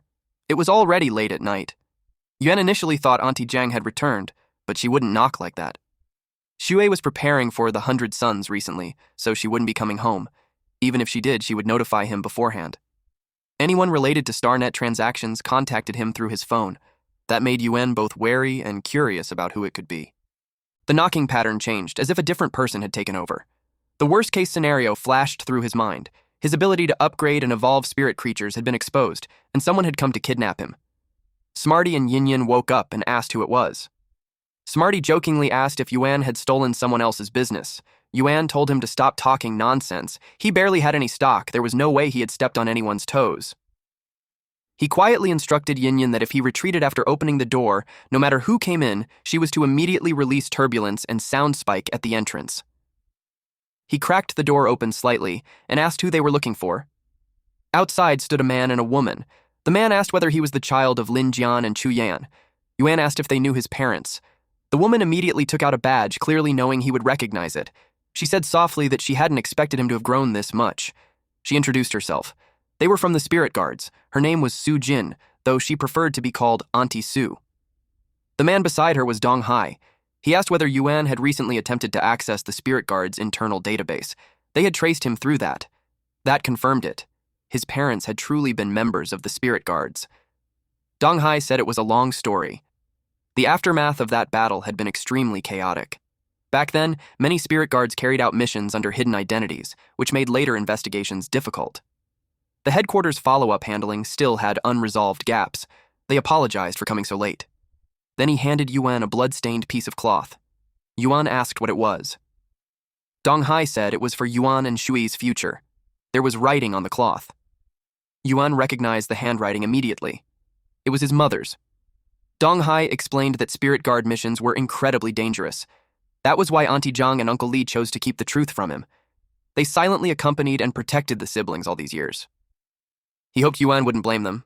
Rubbing his eyes, Yuan said that he didn't blame them. If anything, it was thanks to them that he and his sister were able to grow up safely. Dong Hai, who told him to call him Uncle Dong, also promised that he had Yuan's back. If Yuan ever needed help, he could come to him. Auntie Su cleared her throat, reminding Uncle Dong of something important. That item had been exchanged using all of his parents' accumulated merits, along with repeated applications from old Zhang and others. Yuan asked what item they were talking about. Uncle Dong told him it was a source seed. Yuan asked what that meant. Auntie Su explained that dimensional rifts didn't only bring exotic beast tides, they also birthed various treasures known as source-type items. Only when a source-type item was removed would a rift finally close. The source seed was one such item. A source-type treasure capable of sealing a level 2 dimensional rift. Uncle Dong thought the source seed suited Yuan perfectly. He heard from old Lee that Yuan had an accident during cultivation when he was young, which left his body weak. Contracting spiritual beings consumes a lot of energy, but a source seed only needs fresh blood to grow. It does not rely on mental strength or spiritual energy. Yuan carefully examined the seed. Auntie Sue explained that the source seed could be cultivated into a spiritual being. Its abilities and growth path could be guided freely during cultivation. Because of Yuan's poor health, she suggested raising it into a healing-type spiritual being. This would greatly help his body in the future. A healing type also matched Yuan's current affinity. But pure healing alone was not enough to survive in that world. Yuan knew he still needed combat power, just like Daisy, also known as White. Auntie Sue handed him a Federal Central Bank card. It contained 100 radiant coins. She said it was a gift and also compensation that was 10 years overdue. Uncle Dong gave him one as well, knowing that cultivating a source seed and paying for Yuan's sister's schooling would be expensive. He told Yuan to treat it as interest for the past 10 years. Yuan refused to take their money. He opened the door. Smarty jumped onto his head and said that he had 2 wonderful families. Uncle Dong, who had lived at least 20 years longer than Yuan, offered him some advice. He insisted that Yuan accept the money. Auntie Sue noticed that Yuan had only recently recovered physically. She guessed that Smarty and Yin were only at elite level. His peers were already bronze rank or higher, so it seemed that Yuan lacked real combat experience. She asked him if he wanted to know more about his parents' work. There was a level 1 dimensional rift in Xie Prefecture connected to the spirit beast realm. If Yuan wanted, she could take him there to see how the spirit suppression division operated. Even though it was only level 1, it still carried some risk. Before she could finish speaking, Yuan said that he wanted to go. He believed they already knew about his past condition. He had missed too much of the world, and with such an opportunity in front of him, he did not want to let it slip away. Within half a year, the dimensional rift would become active. A beast tide was approaching, so preparing early was the smart choice. Auntie Sue thought Yuan was promising. She believed he had talent. Uncle Dong quietly warned her that they should be more careful. She elbowed him to shut him up. She told him to clear out the insectoids while she stayed close to protect Yuan. She told Yuan to get ready because they were leaving immediately. Yuan checked the stats of her spirit beast. It was a fluff feather snow owl from the overfeather family, snow owl genus. It was platinum rank, 8 out of 10, with wind and ice attributes. Its quality was perfect. It had a skill called Feather Salt, which launched rapid wing strikes while firing sharp feathers. Another skill, Feather Shield, used thick down feathers to block damage. Snow Feather Spike fired cold feathers that froze targets and dealt spread damage. Ground. Snow Stride condensed airflow on the ground, creating an avalanche field that unleashed freezing attacks in all directions. Snow's protection summoned extreme cold to form solid ice shields that protected multiple targets and granted ice resistance. Its exclusive trait, Rapid Freeze, boosted frost affinity and caused ice skills to freeze targets faster. Yuan was shocked. A casual summon was already platinum rank and had so many skills. He had assumed it was a defensive spirit beast. It truly lived up to the reputation of the spirit suppression division. Yin stared at the giant bird in awe. He wondered if he could become that strong one day. Yuan promised to train him as best as he could. Smarty also wanted to go along. Yuan asked Uncle Dong if he could bring the 2 little ones with them. Uncle Dong agreed since he would be guarding them anyway. Both of them were excited to ride such a big bird. Yin loved how it felt like velvet. Xiao asked if she even knew what velvet felt like. Yin said she did not, but that was how it felt in her imagination. Soon they were flying through the sky. They eventually arrived in front of the dimensional rift. Military personnel stopped them and said that unauthorized personnel were forbidden to enter. Uncle Dong stated his full name and affiliation and requested access to the restricted zone to lead a basic clearing operation. After his identity was confirmed, they were allowed inside. They flew forward. The area was already within the range of the dimensional rift. From time to time, insectoids would fall from above. That was why so many violet thorn guards were stationed there. Yuan promised himself to stay cautious. Sudden loud noises echoed around them. Yin and Smarty both clung tightly to Yuan. A spirit beast suddenly appeared behind them. Uncle Dong punched it. Yuan watched in shock as Uncle Dong shattered the insectoid with a single punch, using only body-tempered spiritual energy. At that moment, he truly understood the strength of the spirit suppression division. Auntie Sue told him not to be nervous. Most of the insectoids were only elite level. Very few had reached bronze rank. Even so, Yuan knew elite level enemies were already dangerous for him. Uncle Dong moved ahead of the group. He summoned his wolf-like spirit beast. He placed it right in the center of the battlefield. Yuan felt uneasy seeing it surrounded on all sides. Uncle Dong told him not to rush. He said the beast needed some time to prepare. Then he commanded the pack to hunt. The spirit beast was a shadow dreadwolf from the dreadwolf genus of the Dark Fang clan. It was monarch rank, 10 out of 10, with outstanding quality. Its ultimate skill was Eclipse Domain. It had Bite, which tore enemies apart and caused bleeding. Claw Strike ripped enemies with deadly force. Pounce Lock used gravity to suppress and capture targets, with effectiveness based on the enemy's strength. Black Ray fired dark element energy from its mouth, dealing heavy magic damage. Ban Owl Howl released a powerful sonic attack. Its passive skill, Night Stalker, enhanced tracking and senses. Its special trait, Shadow Entity, made its energy nearly endless when fighting in darkness. Yuan was deeply impressed. The skill set and trait were perfectly suited for long battles with high burst damage. Just watching the fight made the trip worthwhile. In a blink, the enemies were wiped out. Uncle Dong told Yuan that it was not dangerous at all. Yuan noticed that Yin was acting strangely, so he asked her what was wrong. She said that something was watching them. She was right. A crow hovered nearby.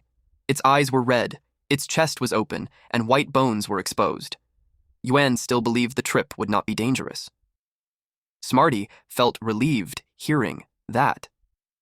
Yin suddenly jumped out of Yuan's arms and warned him to be careful. She said something felt wrong. Yuan shouted for her to stop. That was when he realized Auntie Sue and Uncle Dong were gone. A strange feeling washed over him. When he looked again, he realized he was riding on the back of the eerie giant crow. Uncle Dong said he felt uneasy. Auntie Sue reminded him not to lower his guard because it felt like something was still waiting for them. He complained that she had jinxed it. She told Yuan to stay put while they dealt with the small threats. She assured him there was nothing to worry about. Her Fluff Feather Snow Owl unleashed Snow Feather Spike. Several spirit beasts were wiped out at once. Uncle Dong thought that was the most dangerous situation they would face that day. But Auntie Sue felt something was off. Yuan had not moved for a long time, so she told Uncle Dong to check on him. When Uncle Dong checked, Yuan's face looked normal and his breathing was steady. He told her that Yuan was just asleep. In truth, Yuan's consciousness was falling. Yin shouted for him to grab onto her, so he grabbed her small legs. Smarty told her to hold on tightly. She tried her best, but she could not keep her grip, and all of them fell. Yuan felt strange. It did not feel like he was falling from a height. Instead, it felt like the ground was welcoming him. Since he was not injured at all, he wondered if the enemy did not want him dead. A voice said he was right. It said that the beings outside the rift controlled all the land and resources, while those inside had to fight and bleed just to survive. It was the crow. It offered him a bet. If the crow won, Yuan would have to stay there forever. Yuan was shocked that it could speak. But the crow did not want to talk any longer. It was angry that they kept calling it an insectoid when it did not even have the right to live in peace outside the rift. The spirit beast summoned a group of wolves. Yin attacked with turbulence. She shouted at it to stay away from Yuan. Smarty bragged that they even had a big bird and a big wolf on their side. At the mention of those spirit beasts, the crow created creepy copies of Auntie Sue and Uncle Dong. It used its power to restrain Yin and Smarty. Wolves surrounded them as their strength was slowly drained. They shouted for Yuan to run. Yuan covered them in a golden aura and told them to calm their minds. Smarty was confused about what was happening. Yuan realized everything around them was an illusion. Uncle Dong and Auntie Sue were not really there. They had disappeared because the crow could not pull them into the illusion. The crow was called the Lord of the Three Ravens from the Corvidae family. It was elite tier, level 2. It was a psychic-type spirit beast with common quality. One of its skills was Eye of Illusory Dreams. When it stared at an enemy, it could drag them into a low-level illusion, forcing them to see terrifying scenes that weakened their will. This only worked on weaker spirit creatures. It was shocked that Yuan had seen through it. It never expected a human kid to break free from its power. This only made it more determined to kill him. Smarty asked if the attacks were illusions too. Yin said they felt real. Yuan told them that the damage was real. The Lord of the Three Ravens warned them that its next attack would not be fake. Yuan noticed that its technique was almost a perfect copy of elite-class spirit beast skills. Yuan told Yin to use turbulence to attack their legs. Then Smarty was to strike their faces when they opened up. He explained that they were illusion clones, so they should be weak. Yin followed his order. Smarty rushed in and scratched them. To their shock, the clones were not affected at all. Yuan told the Lord of the Three Ravens that fighting like this was pointless and that it could not win, but the crow disagreed. Yuan was human and had spirit beasts. It was an abnormal insect that had nothing. Suddenly, the crow leveled up inside the illusion. It lunged at Yuan, shouting that battle brought satisfaction, destruction created fairness, and slaughter restored balance. It raged about how humans enjoyed food and clean air, while creatures inside the rift killed each other just to live. A wolf was about to bite Yuan. The source seed slipped out of his pocket. Yin and Smarty were being overwhelmed as well. The crow believed that survival only led to pain, and destruction was the path to eternity. Suddenly, golden light burst through the wolves. The crow froze in shock. Yuan was unharmed. The source seed was actively resisting the illusion. Yuan realized the crow's power could strengthen nearby spirit beasts. But that same power could be turned against it. He told Yin to strike its weak point and finish it. They already knew where it was. They charged forward. The crow's body was cut apart. It looked disappointed, as if it had hoped its luck would change, but Yuan had won. Yuan saw a slaughter rune inside its remains. He wondered if the true nature of exotic beasts was endless killing. After that, Uncle Dong shook him awake and said they were heading back. He asked if the flock of crows had scared him. Yuan opened his eyes and said no. Uncle Dong told Auntie Sue that Yuan looked exhausted. Yuan asked Uncle Dong where he should train if he wanted to become stronger. Uncle Dong told him to go to the Star Tower, the best place for real combat training. It was late at night. Smarty and Yin were fast asleep. Yuan took the source seed out from the pot of cores. He remembered what happened inside the illusion. The seed only changed after absorbing his blood. Now he knew what it would look like after evolving, and he also knew that contracting with it required blood. So he cut his hand. He let the blood drip onto the seed. He decided to take a gamble, hoping it would become a spirit creature with offensive power. He was shocked by how quickly it absorbed his blood. Suddenly, he heard a loud voice in his mind, urging him to keep going and not stop. They were now connected mentally, and Yuan could feel an overwhelming sense of hunger coming from it. He lost so much blood that his face turned pale. He relied on the Lily Luara to slow the bleeding. Eventually, it stopped. The seed had turned into a plant. He did not expect it to need that much blood. Since it was plant-based, he thought it might have something like a carnivorous plant's mouth, just like it did in the illusion. What appeared before him was a strange humanoid plant. It had a rose-like flower for a head and a wide grin filled with sharp teeth. Yuan stared in amazement. This was exactly what he wanted. From that moment on, he named it Red Thorn. He tried feeding it a radish, but it shook its head. He tried giving it a core, but it refused again. Yuan grew nervous. He was afraid it wanted more of his blood, and he knew he could not handle that again. Smarty woke up and told him to get some sleep. Yuan said he was fine. He knew that Smarty and Yin were exhausted from the previous day. Smarty noticed the plant and realized it looked similar to the one from the illusion. Yuan introduced it as Red Thorn, their new companion. Smarty became excited. He asked if it would be as strong as it was back then. Feeling a bit jealous, he also asked if he would become stronger too. Yuan warned him not to rush. Smarty was only at elite rank for now. Once he reached the copper tier, there would be a major change, and he would step into a completely new level. Yin woke up and asked what they were talking about. Yuan suggested that they all rest and recover for now, so they could prepare to break through to the copper tier. A week later, they gathered in the backyard. Yuan's body had recovered a lot. While nurturing the source seed, his spiritual energy had also become purer. Breaking through to the copper tier should no longer be difficult. Golden energy wrapped around Yin. She evolved into a flowing cloud azure bird from the blue sparrow family of the winged bird genus. She reached copper tier, 1 out of 10. She had sound and air attributes and common quality. Her skills were Sound Spike, which fired 3 sound-formed spikes at a target, and Turbulent Flow, where she flapped her wings to release fast and unstable air currents. Yuan felt confused. Normally, there should have been a songstress bird stage between her old form and this one. But Yin barely changed at elite rank, and her species had stayed the same. It felt like she had skipped a stage entirely. Now it was time to choose her trait. The options were Oily Feathers, which reduced damage by coating her feathers with oil; Clear Skies, which dispersed clouds and cleared the sky after her song ended; and Borrowed Wind, which reduced stamina use during flight. Yuan did not expect to see 3 choices. He thought carefully. In group fights like the one in the illusion, reducing damage or moving faster might still lead to them being controlled. but an ability that changed the weather could help them escape danger or even counterattack, just like Daisy once did. In the end, he chose clear skies. Smarty told Yin that she looked more refined now. Yin was delighted. She said she could now sing and dance at the same time during her live streams. Smarty got excited and said it was his turn next. Yuen told him not to rush. When the process started, Smarty looked uncomfortable. Yuen was about to suggest stopping, but Smarty insisted on continuing. Yuen finished it as quickly as possible. Smarty's spiritual energy was very stable, so Yuan believed there would be no issue. Smarty suddenly told him to wait. His nose felt itchy. When he sneezed, his appearance changed. Yuan was disappointed by how plain the evolution looked. Yin encouraged Smarty to check himself, so she brought over a mirror. Smarty was thrilled. He said he now looked like a scholar. The trait selection appeared with 3 options. The first was Dust Ward, which repelled dust and kept the surroundings clean. The second was Item Form, which allowed him to turn into an item for his contractor to use. The third was Pain Amplification, which multiplied the pain felt by enemies after he attacked them, based on a mental force check.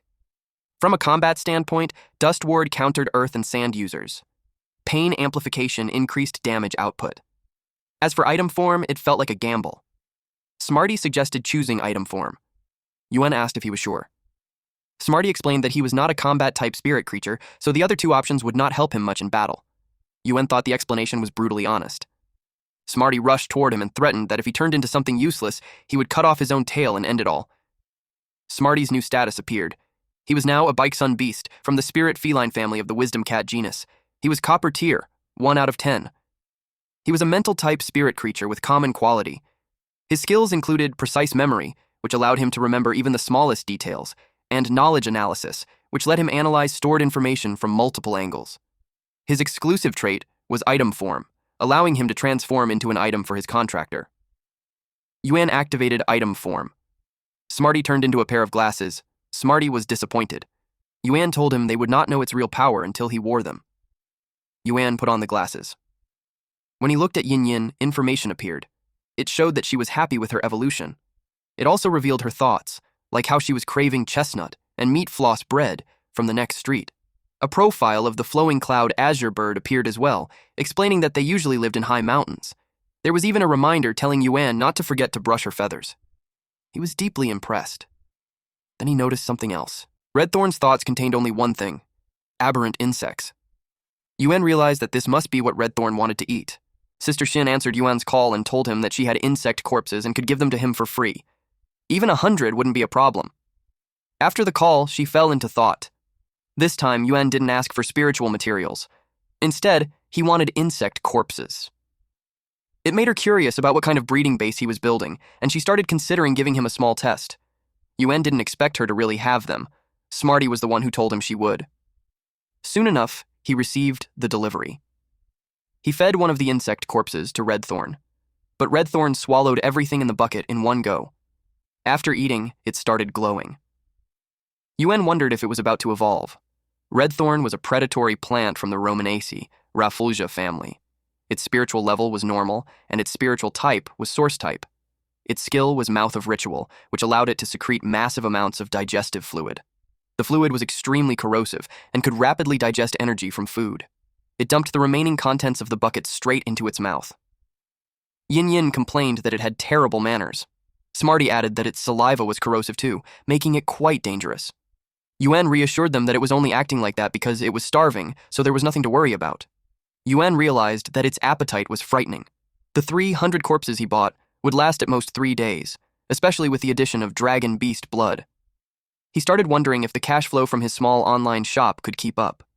When he checked his balance, he had 398.2 Radiance coins. It was a huge amount.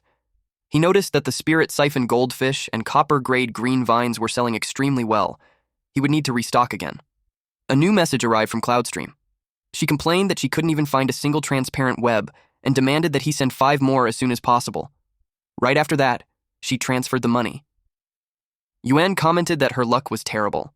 Because of her order, he now had to restock web-spraying spiders as well. Yin and Smarty overheard him and immediately demanded that he take them along. Yuen asked why, since he was only going to restock.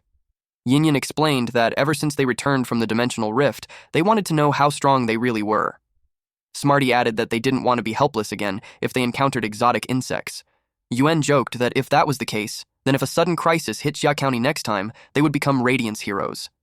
Yin Yin became excited, saying that would make them one of a kind in the Federation. Smarty, however, said that wasn't true. He then told them a story. 2 years ago, in Frost City of the Radiance Federation, a member of the Radiance 100 sequence ranked 39 faced a Class 3-dimensional rift alone. He held back the insect tide by himself for 30 minutes, stopping Frost City from turning into a living hell. Yuan was impressed that Smarty even knew about something like that. Smarty said he had read old news articles when he got tired of studying. Yin Yin asked what happened to that 100 sequence member afterward. Meanwhile, inside a shop, a staff member argued with the boss about pinning their hopes on a shop that had suddenly appeared out of nowhere. Sister Shin asked if they had a problem with her sales strategy. The staff complained that she had used a huge amount of funds to buy dragon beast blood and was now purchasing insect corpses in massive quantities. The buyer, she claimed, was just a newly opened shop on the Star Web. To them, it sounded unreasonable. They were worried that if she got scammed, they wouldn't even be able to pay salaries next month. At that moment, Yuan walked in and commented that things seemed lively. He asked if he had come at a bad time since it looked like they were arguing. Sister Shin smiled and said it was just a simple meeting to plan their main products for the next quarter, and everyone was sharing opinions. Yuan didn't pry further. He told her he wanted to buy 3,000 insect corpses. On top of that, he needed 10,000 pounds of low-grade energy ores, half a pound of butterfly shells, 40 normal-grade spirit siphon goldfish, and 5 elite-grade level 10 web-spraying spiders of perfect quality. He paid everything up front. The staff turned pale when they heard the size of the order and the upfront payment. Sister Shin asked why they were still standing around. She introduced Yuan as the partner of their new shop and told them to give him VIP treatment. The staff immediately became enthusiastic and helped him with everything. Sister Shin had already guessed that he would restock normal-grade spirit siphon goldfish, but she believed he would also be interested in something special. She brought out a pregnant elite-grade spirit siphon goldfish mother, 5 Fortune Ranchu. Yuan was stunned. A spirit siphon goldfish could produce over 1,000 offspring in a single pregnancy. Normally, without enough spiritual energy, most of the eggs wouldn't survive. But inside the Spirit Lock Spatial Zone spirit pool, survival wouldn't be an issue at all. On top of that, 5 Fortune Ranchu was extremely popular. Yuan took it without hesitation. He also asked to collect the dragon beast blood he had ordered earlier. Sister Shin smiled, satisfied that her guess was correct. She suspected there was a creation master behind Yuan's shop. Anyone capable of handling a pregnant 5 Fortune Ranchu had to be at least a 2-star creation master or higher. The prices were quickly settled. Dragon beast blood cost 240 radiance coins, the 5 Fortune Ranchu cost 80, and the web-spraying spiders, energy ores, and other items totaled 60 radiance coins. After completing the transaction, Yuan left. The staff personally saw him off, now fully aware that they had underestimated Sister Shin's connections. Smarty asked where they were heading next. Yuan asked if they still wanted to test their strength. If so, they could go to the Star Tower that Uncle Dong had mentioned. Star Tower was one of the most unique facilities on the Star Web. It offered training, simulated battles, and ladder matches. It also hosted many combat-type competitions and was known as a paradise for combat spiritual creatures. Smarty stared at the towering structure. Players could only climb 1 floor for every win, and they had to fight at least once a month. He had heard that there was a promotion match on the 100th floor. Passing it would allow them to enter the ladder and become Hall of Fame-level players. Yuan told him he was getting ahead of himself. Reaching the 100th floor on their first climb was impossible. Yuan informed the staff that he was registering for the first time. The staff member didn't even look up. While reading his book, he told Yuan to fill out the form himself and said they would input the information later. He warned Yuan not to disturb him, since the Creation Master exam was coming up soon. Smarty frowned at the lack of hospitality, but Yuan understood. With the exam approaching, everyone was under pressure. The form submission was successful. Yuan was told to stand still until the scan finished. The results showed the 100 Questions Beast and the Soundbird at Bronze Rank 1, while Mobius was Elite Rank 7 with Epic quality. All records, matches, wins, losses, and highest floor were at 0. The staff member was surprised by Yuan's spirit beasts. Some of them were things he couldn't even recognize. Smarty commented that he seemed to be the only one who had aged over the years. Yuan, originally, wanted Lily to compete, but releasing Mobius's Spirit Lock Spatial Zone was technically part of its own ability. Yin Yin asked which floor they needed to reach to face opponents at the Radiance 100 sequence level. Yuan told her not to be so ambitious. She said she was just curious. The staff answered that it would be at least above the 100th floor. He added that there had been some unusual cases over the past 2 days, so it would be best not to run into those people on their first visit to Star Tower. Yuan wondered if that meant there was a chance to challenge strong opponents early. Yin was already looking forward to it. They entered the player preparation room. Inside, they could even set the battlefield and weather conditions. Matchmaking would be based on their first battle. Their first opponent was a battle-hardened veteran with 471 matches. Yin asked if that meant he was strong. Yuan thought probably not, since his highest floor was only 3. That meant he likely got crushed every single match. The battlefield was an open grassland in the morning. The weather was sunny, with no special mechanisms. Yuan decided to send Smarty out first. His exaggerated gestures made Smarty complain that Yuan had been watching too many cartoons. The old man on the other side looked like he could barely stand. He was happy to run into a rookie. If he won this match, he wouldn't need to fight again for the rest of the month. Smarty tried to switch places with Yin, but Yuan whispered for him to just finish it. Since he was already there, he shouldn't go easy just because the opponent was old. The old man warned them not to underestimate the bond between him and his gray shell beetle. He ordered it to use Gnaw. Yuan was about to command Smarty to use a skill, but Smarty had already moved. He simply stepped on it. The old man let out a wail, accusing young people of being heartless. He said he had raised it with care and now had to bury his own child. Smarty argued that this was exactly why he wanted to swap out earlier. Yuan quickly tried to calm the old man, explaining that spiritual creatures weren't truly harmed inside the star web. Even so, Yuan felt disappointed. The match was far lower level than he had imagined. The system generated the next arena. It was nighttime in a ruined city. Dark clouds covered the sky, and the rules stated that the ruins would collapse once enough damage accumulated. A man released his yellow-spotted dog and ordered it to use scent trace so the enemy couldn't escape. At the same time, he commanded the tusk-digging boar to use tusk charge, aiming straight for its vital point. Yuan calmly instructed Yin to use sonic piercing. Yin struck both spirit beasts at once. The man cried out in disbelief, questioning why there was even a copper-tier spiritual creature on that floor. Yuan could only offer him an apologetic smile. As Yuan was teleported to another area, he replayed the man's words in his mind. Even on that floor. He didn't quite understand what he meant. Yuan wanted Smarty to join the next match, but Smarty refused. He felt frustrated. For over 10 matches now, Smarty hadn't been able to do anything before the battles ended. Yuan tried to comfort him, saying they would eventually meet an evenly matched opponent. He then checked the opponent for the next floor. It was Huang Chenglin, 27 years old, a power-type Reiki professional. He had 3 copper-tier spiritual creatures, a poison-fire python, an acid mist python, and a swamp python. He openly displayed their information, clearly confident in his strength. That instantly excited Smarty and Yin. Finally, he would have a chance to show what he could do. They entered the arena. Chenglin looked surprised to see Yuan appear. He had assumed a newcomer would have given up and retreated by now.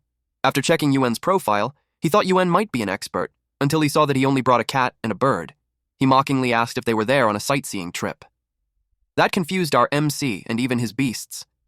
To make matters worse, Yuan was a healing-type professional.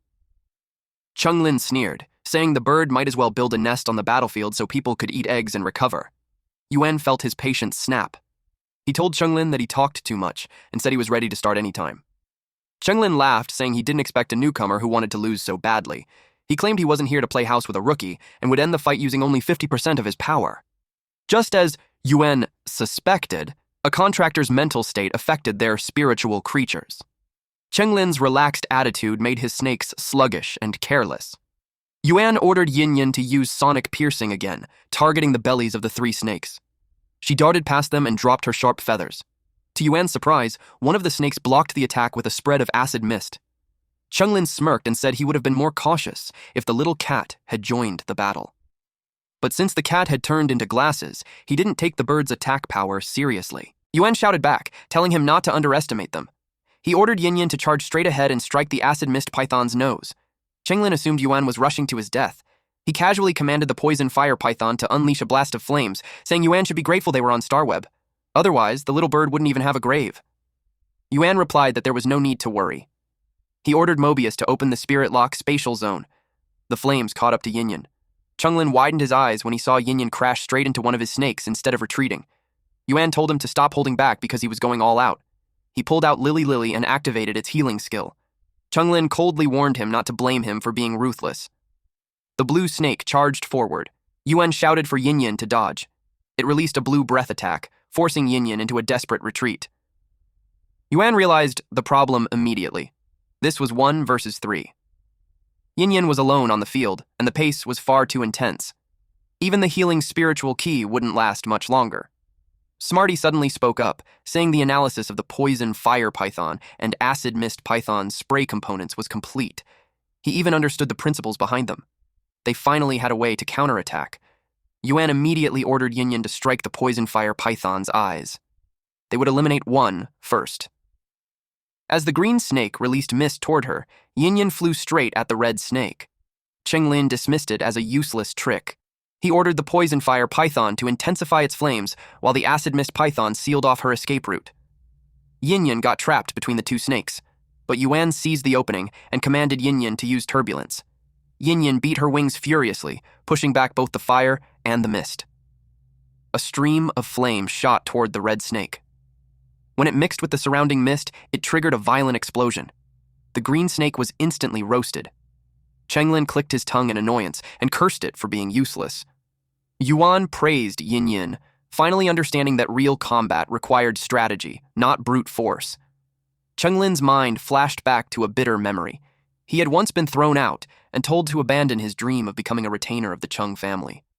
His only worth was staying in the Star Tower, watching for minor characters who might someday threaten the young master. Panic surged through him.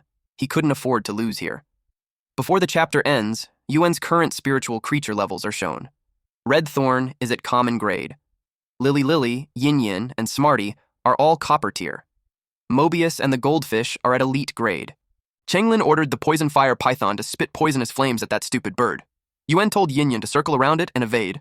He instructed her to keep her distance, and she followed his command. Smarty informed Yuan that the poison fire python's weakness had been fully evaluated. He marked the weak point. Yuan felt the timing was perfect. The opponent wasn't used to commanding 3 spirit creatures at once, so as long as he caught an opening, he could bring them down. He ordered Yin to use turbulence again. Chenglin sneered and told the poison fire python not to stop. Instead, he ordered it to release poisonous flames at maximum output, non-stop. Yuan told Yin to prepare a sound spike. The moment the poison fire python ran out of fire, Yin struck its weak point. The poison fire python collapsed. Yuan praised Yin for a job well done. Chenglin grew irritated by what he called cheap tricks. He challenged Yuan to fight him head-on if he had any guts. Yuan stared at him like he was talking nonsense. It was 3 against 1, and Chenglin was saying that to him. Mobius whispered for him to mobilize the spirit-absorbing goldfish. Yuan activated Spirit Infusion. The goldfish merged into Yin, and she immediately felt stronger. Yuan didn't expect Spirit Lock to be this effective in real combat. It was practically cheating. The ground suddenly shattered. Water shot up into the sky and slammed toward Yin. Yuan shouted for Yin to dodge. Unfortunately, the spiritual energy link broke before it could fully stabilize. Chenglin revealed that he still had a backup, his marsh python. He ordered it to chase Yin. He coldly stated that all was fair in war. At this point, Yuan had no choice but to gamble. He ordered Yin to use clear skies. Yin flapped her wings and shot forward, her body wrapped in radiant light before crashing down in a blinding burst. The marsh python was startled. Yin's attack hit it head-on, making it jolt backward as if it had been violently rattled. Yuan was stunned. Instead of being burned away, the moment the marsh python touched the radiant light from clear skies, it vanished straight into the air. Chenglin was completely shocked. He found it impossible. He had deliberately come down from a higher level just to crush weaklings. He remembered being told that someone at his level wasn't even qualified to become a retainer of the Chung family. He admitted that the kid had some skill, but it was unfortunate that he ran into him, a creator. He commanded the marsh python to use that. Yuan had just learned that Chenglin was a creator as well. He was intrigued. Whatever command Chenglin had given, it was enough to make his spirit creature hesitate. The remaining 3 snakes began to glow brightly as Chenglin ordered them to evolve. The marsh python devoured the green snake. It tore its body in half while the red python tried to flee, but the marsh python wrapped around it and bit down. The new spirit creature was called the 3-aspect boa. Its level was copper tier, level 3. Yuan was surprised. It was only copper tier, but he could clearly tell that its state was extremely unstable. It could barely be considered a true evolution. Chenglin explained that the 3-aspect boa was originally an ancient snake species, Over time, it chose to abandon its overwhelming advantages and split itself into 3 separate bodies. He had merely used special methods to restore it to its original form. As for whether it truly counted as evolution, they would find out soon enough. Yuan assessed the situation and felt his heart sink. Turbulence could no longer suppress the flames. Smarty knew Yin couldn't hold on much longer. He wanted to step in, but Yuan told him to wait. The green snake suddenly bit down on the blue snake, while the red snake blasted fire straight at it. Chunglin was stunned. He shouted, demanding to know what was wrong with it. Yuan seized the opening and unleashed turbulence, immediately followed by a sound spike. Yin struck. The blue snake collapsed. Chunglin stared in disbelief at what he was seeing. Smarty realized he had known about this kind of evolution for a long time, but had never had the chance to test it in real combat. He asked Yuan if they were going to continue. By then, Yin was already drowsy from exhaustion. Yuan shook his head. The last exchange had been far too dangerous. They had only won because the opponent was careless enough to expose a fatal opening. On top of that, Yin was completely spent. They canceled the match before anyone else arrived. To Yuan, clearing more than 20 floors in a single day was already impressive. But someone suddenly appeared. The man noticed that Yuan had canceled while he was already on the elevator. He asked if Yuan wanted to fight again. Yuan declined. The man nodded, understanding. He contacted his young master and reported that below the 80th floor, there were no real threats. The biggest obstacle still appeared to be members of the Huyao 100 child selection. The person on the other end replied that this was within expectations. Meanwhile, Yuan was already planning his next steps. He needed to increase his own combat strength as soon as possible. He had to fully cultivate Red Thorn and raise the spirit-absorbing goldfish to Copper Tier as well. Once that happened, Mobius would also advance to Copper Tier. Moments later, Mobius asked Yuan whether he had made up his mind about the extreme spirit goldfish. Yuan replied that he planned to use Dragon Beast blood to promote its advancement. That way, based on the cat spirit's traits, Mobius would also be able to advance to Copper Tier. Mobius confirmed whether Yuan intended to make the extreme spirit goldfish the shop's signature product. There was no avoiding it. Elite-grade extreme spirit goldfish sold extremely well. And since they only evolved slightly faster inside the spirit-transforming pool, Yuan would just have to endure it. The moment he opened the vial, he could feel an oppressive aura pouring out. Even so, using Dragon Beast blood was still a massive gamble. He silently hoped everything would go smoothly as he poured the liquid into the fishbowl. The spirit beast's eyes widened. The dragon lineage was awakening. Yuan could only hope it would endure. This was the price of metamorphosis. When its eyes turned red, he knew the timing was right. The moment had come, and he prayed it would hold on. Suddenly, the fish leapt out of the bowl. Yuan froze. Had it really worked? The spirit creature before him was now a sleek, brown-scaled fish with a long body, sharp fins, and bright yellow eyes. It looked fierce and predatory. Yuan hadn't expected the changes brought by Dragon Beast blood to be this drastic. He even wondered if it might grow dragon horns in the future. He couldn't believe it. He had actually evolved the spirit-devouring goldfish into a dragon-type spirit creature at Copper Tier. The spirit creature was now called the spirit-gathering goldfish. Its level was Copper Tier, 1 out of 10, and its quality was common. Yuan immediately felt defensive spiritual energy spreading outward. It truly lived up to its name. All 3 exclusive traits were outstanding. Spiritual energy.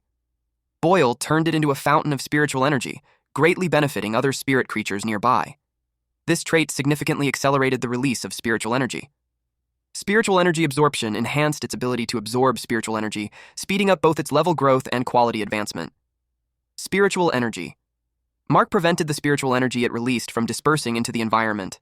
Instead, it stored that energy as a mark branded onto the contractor, allowing the contractor to actively release it when needed. Spiritual energy absorption would clearly accelerate its evolution, and if Yuan didn't possess the spirit locking space, he would have chosen that without hesitation. However, spiritual energy mark would allow the spirit-gathering goldfish to form a powerful combo with Lily, creating a true health point recovery master in battle. A low-tier combination like that was practically unheard of. Yuan decided he might as well try it and see if he could carve out a path entirely his own. He asked Mobius how things were on his side. Mobius hadn't expected him to reach Copper Tier so quickly. Yuan was surprised to see that Mobius had grown small legs. The spirit creature's name was Mobius. Its species was unknown. Its level was Copper Tier, 1 out of 10. It was a space-type and mystery-type spirit creature with common quality. The new skill it gained was Elysian Pure Land. The soil generated inside the spirit locking space could effectively heal spirit creatures in a near-death state. The recovery speed depended on Mobius's level and the level of the injured spirit creature. Mobius told Yuan he needed to enter a period of slumber to repair the hidden injuries caused by forming their contract. Yuan asked how long it would take to recover. He also asked whether he needed to buy any spirit materials to help. Mobius replied there was no need for spirit materials and that he didn't know how long recovery would take. Instead, he told Yuan to look at the changes around him. Yuan was shocked. The space had expanded dramatically. The spirit-transforming pool had doubled in size. Even the 5 Blessings Ranchu could fit inside now. The space was enormous, almost comparable to the Starnet shop itself. There was a fenced-off area. Yuan asked if that was the Elysian Pure Land. Mobius confirmed. With his current abilities, any spirit creature below gold tier, as long as it still had a single breath left, even if it was on the brink of death, it could be preserved inside the Elysian Pure Land until a treatment method was found. A near-death gold tier spirit creature was usually sold as fresh ingredients. Even a 3-star creator wouldn't have a 100% chance of saving it. Yuan felt that the spiritual energy had become denser. Mobius told him that the spiritual energy inside the spirit locking space was now 10 times denser than the outside world. With the Elysian Pure Land and 10-fold spiritual energy, Yuan felt they might finally find a way to handle gold-tier spirit creatures. If that happened, the goods in his shop might finally qualify to enter the treasure pavilion. Mobius added that the skill was directly linked to his own spiritual energy. As long as his spiritual energy was sufficient, he could even summon the Elysian Pure Land directly in the outside world. In that case, once Yuan activated spiritual energy mark, the conditions to summon Elysian Pure Land would be met. Mobius said Yuan was far more outstanding than he'd imagined. He believed all of that was entirely possible. Yuan felt embarrassed by the praise. Mobius calmly replied that he wouldn't praise him next time. Yuan laughed and told him not to be like that. Yuan told him to wait and see. Before Mobius woke up, he would upgrade him to silver tier. Mobius wished him good luck. That said, to upgrade Mobius to silver tier, Yuan would need to lock another spirit creature and raise all of them to silver tier together. The resource consumption would grow exponentially. There was also the gold-devouring beast at home to consider. Just imagining a few dozen Huiyao coins worth of aberrant bugs being eaten in no time made him want to cry. That meant one thing. He needed to make money fast. Yuan worked tirelessly to earn money. His robot was overwhelmed by customers lining up to buy. Yuan kept working, relentlessly, endlessly, making money without rest. He messaged a client to inform her that the web-spraying spiders she ordered were ready. The client immediately transferred the payment. Eventually, Yuan developed dark circles under his eyes and became skin and bones. While brushing his teeth, he was informed that Redthorn wanted to eat high-grade spirit beast flesh. Smarty said he only realized it after finishing the last textbook. To advance to elite tier, Redthorn required high-grade spirit beast flesh. Ordinary beast flesh was no longer enough. He also noticed that Yuan had been pulling all-nighters for several days and asked if he was all right. Yuan replied that it wasn't a problem. He rinsed his face. When he looked up again, he appeared refreshed. Smarty was shocked. Yuan told him that young people should stay up late more often. Yuan added that recently, his control over spiritual energy had become more and more efficient. That efficiency would only continue to improve. But as for high-grade spirit beast flesh, he would have to ask Sister Shin. He sent her a message asking if she had any high-grade spirit beast flesh. She replied that she did, but it couldn't be displayed on the shop shelves. She could only provide him with the supply channel. Yuan was about to reply that she didn't need to push herself. After all, high-grade spirit beast flesh was notoriously hard to obtain. To his surprise, she answered immediately, and she even had it ready. Yuan set out at once. It was already late, so Smarty asked where he was going. Yuan simply replied that he was heading out to restock. Smarty insisted on coming along. He tied a ribbon around his neck and put on a pair of glasses, the most popular cat-themed look of the year. He had spent ages browsing online to find it. Yuan was confused. He thought Smarty was supposed to help Yin manage the live stream. He told him there was no need. Yin had been doing great with daily streams on her own. Smarty replied that he was so bored he was practically dying. Otherwise, there was no way he'd have enough free time to read textbooks and browse online every day. With that, they headed toward their destination together. Suddenly, something unexpected happened. Several muscular men stepped out and blocked their path. They spoke in a threatening tone, asking where Yuan was headed. If he was going somewhere, they said, they could escort him. Yuan paused. Was Sister Shin's connection actually legit? At the port. Yuan said he was only there to buy high-grade spirit beast flesh. The men immediately denied having any. They reacted far too strongly, insisting they weren't a black market. One of them denied it so hard that he accidentally blurted out the prices. Bronze tier at 20 cons per jin, silver tier at 150,000 per jin, saying a kid like Wen could never afford it. Wen calmly pointed out that they had just exposed themselves. The other two men snapped at him for letting it slip again. Because of that mistake, they'd lose that month's protection. The man argued back, saying the kid wasn't necessarily a spy from the Spirit Suppression Division.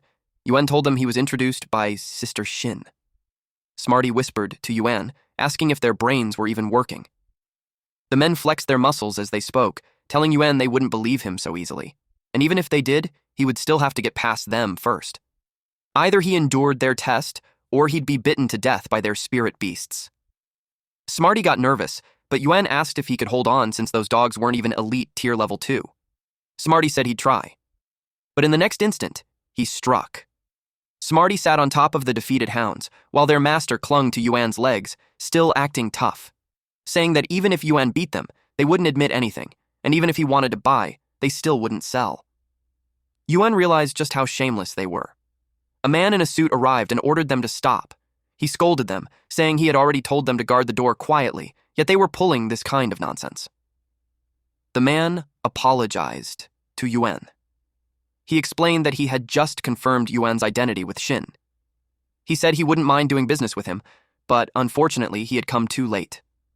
They only received one batch of high-tier spirit beast flesh each month, and the latest batch had already been sold. Yuan understood. Many high-tier energy professionals fed beast flesh to their carnivorous spirit beasts. The man then explained why there was no new batch. Those three had been sent to buy high-grade spirit beast flesh, but instead, they brought back high-grade extra-dimensional beast flesh. They reasoned that it looked the same and wasn't meant for people to eat anyway. They even thought they could sell it without taking responsibility. The man grabbed them by the necks, furious. The flesh hadn't even been eaten by their spirit hounds. And worse, it was poisonous. Burying it would contaminate the environment, yet they still dared to say they had sold it to someone else. If that were true, he suggested they eat it themselves. Yuan asked if they could sell the extra-dimensional beast flesh to him instead. The man in the suit was shocked by the request. He warned Yuan that if anything went wrong, there would be no after-sales responsibility. He told him to think carefully. Yuan replied that he understood. Since that was his decision, the man led him inside. The three muscular men immediately changed their attitude, smiling and telling Yuan to come again next time. They even promised him a discount. Smarty asked why Yuan thought it would be the same. Yuan explained that since it was meant for Red Thorn, also a dimensional rift beast, there wasn't much difference. In the end, he received 3,000 jin of dimensional beast flesh. It was so toxic that Yuan had to wear full protective gear. Smarty couldn't believe Yuan was feeding Red Thorn while dressed in a full hazmat suit and holding the flesh with tongs. Even if Red Thorn wanted to eat it, Yuan was still worried it might be harmed by it. To his surprise, Red Thorn didn't take what was on the tongs. Instead, it gulped down an entire bucket. Yuan tried to stop it, but it was already too late. He realized that Red Thorn didn't have immunity to the flesh's corrosiveness. Yuan blamed himself for being too reckless. He wondered if Lily's healing abilities would even work on dimensional beasts. Then, Yuan was stunned. Red Thorn began to recover, and even multiply. Yuan realized it might have adapted to the corrosive properties, but he was confused when the vines started twisting together in strange patterns. Smarty told him that it was searching for a new evolutionary direction. Yuan realized that it could be strengthening its vines to enhance its offensive power. Red Thorn evolved. It glowed red and let out a shrill scream as dark, eye-shaped energy and thorny vines closed in around it. A sinister grin formed as several vines lifted its body off the ground.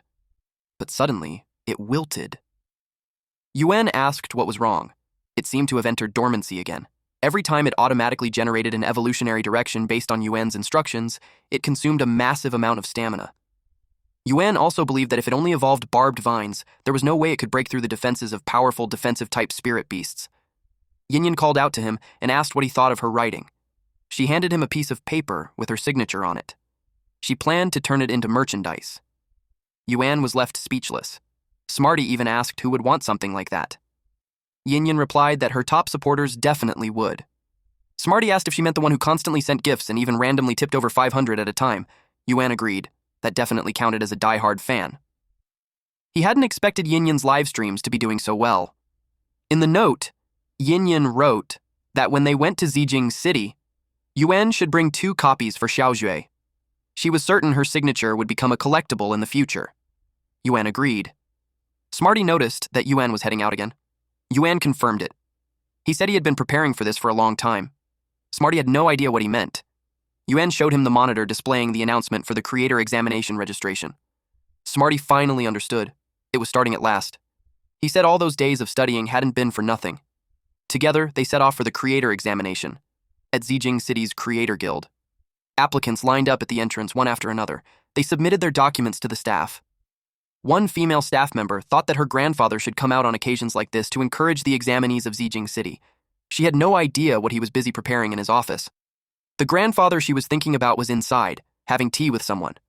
That person was Elder Ning, the vice president of the Zijing City Creator Guild, and a 4-star creator. He was joined by Elder Meng, the dean of the Creator Academy at the Royal Capital Advanced Spirit Energy University, and Elder Du, the vice president of the Royal Capital Creator Guild. Elder Meng stated that for this year's creator examination in Zijing City, he intended to adjust the difficulty of the test questions. Elder Ning asked why. Elder Du explained that after Sikong returned from Pua Mountain and proposed reforms, they had all felt it was too sudden. Their original plan was to treat this year as a buffer and implement the official reforms next year. Elder Meng added that no one expected Zijing City to be chosen as the pilot site, nor did they expect Elder Ning, the vice president of the Zijing City Creator Guild, to actually agree to it. Elder Ning replied calmly that he was a 4-star creator, so he had the authority. Besides, as they all knew, this was Lady Yuehu's intention. She wanted to take in a disciple. Elder Meng recalled that Lady Yuehu had only said the reform was meant to select more outstanding young talents. They couldn't understand how that connected to her wanting to accept a disciple. Moreover, if Lady Yuehu truly wished to take a disciple, she would naturally choose with great care. They questioned why she would insist on selecting one through this particular examination, especially when only Zijing City had begun the pilot reform. Elder Du agreed, stating that whether they came from creator families or academies, the members of the Radiant 100 were all exceptionally talented. Elder Ning let out a small chuckle and agreed on the surface. But deep down, he called them old foxes, fully aware that he was being pressured to go along with their intentions. Meanwhile, Smarty and Yuan rode a bird. Yuan said he didn't expect they'd be flying again so soon. Yinyan had to stay home to stream, so Smarty joked that Yuan would end up flying more than her. Yuan told him that wouldn't happen and reminded him to be careful so he wouldn't fall. When they landed, Smarty suggested visiting Shui first. Yuan knew he tagged along just to see her, but he explained that he planned to visit after becoming a creator. Smarty confidently said that with him around, they would definitely pass the creator assessment this time. Yuan patted his head and boosted his ego, saying he was reliable. Smarty exclaimed at how luxurious the facilities were and how wide the streets looked. Yuan said that was to be expected since they were in the city. It would naturally be far more extravagant than the subordinate Xia Prefecture. Smarty was thrilled to see so much food around. Yuan reminded him that they were there for the creator assessment and told him to stay focused. Smarty noticed many people who looked weak and thought they were heading to the hospital. He commented that everyone seemed to be in poor condition. Yuan clarified that they were going to the exam site and were probably just nervous since the creator assessment's pass rate was notoriously brutal. Once an applicant failed, they couldn't retake the assessment for an entire year.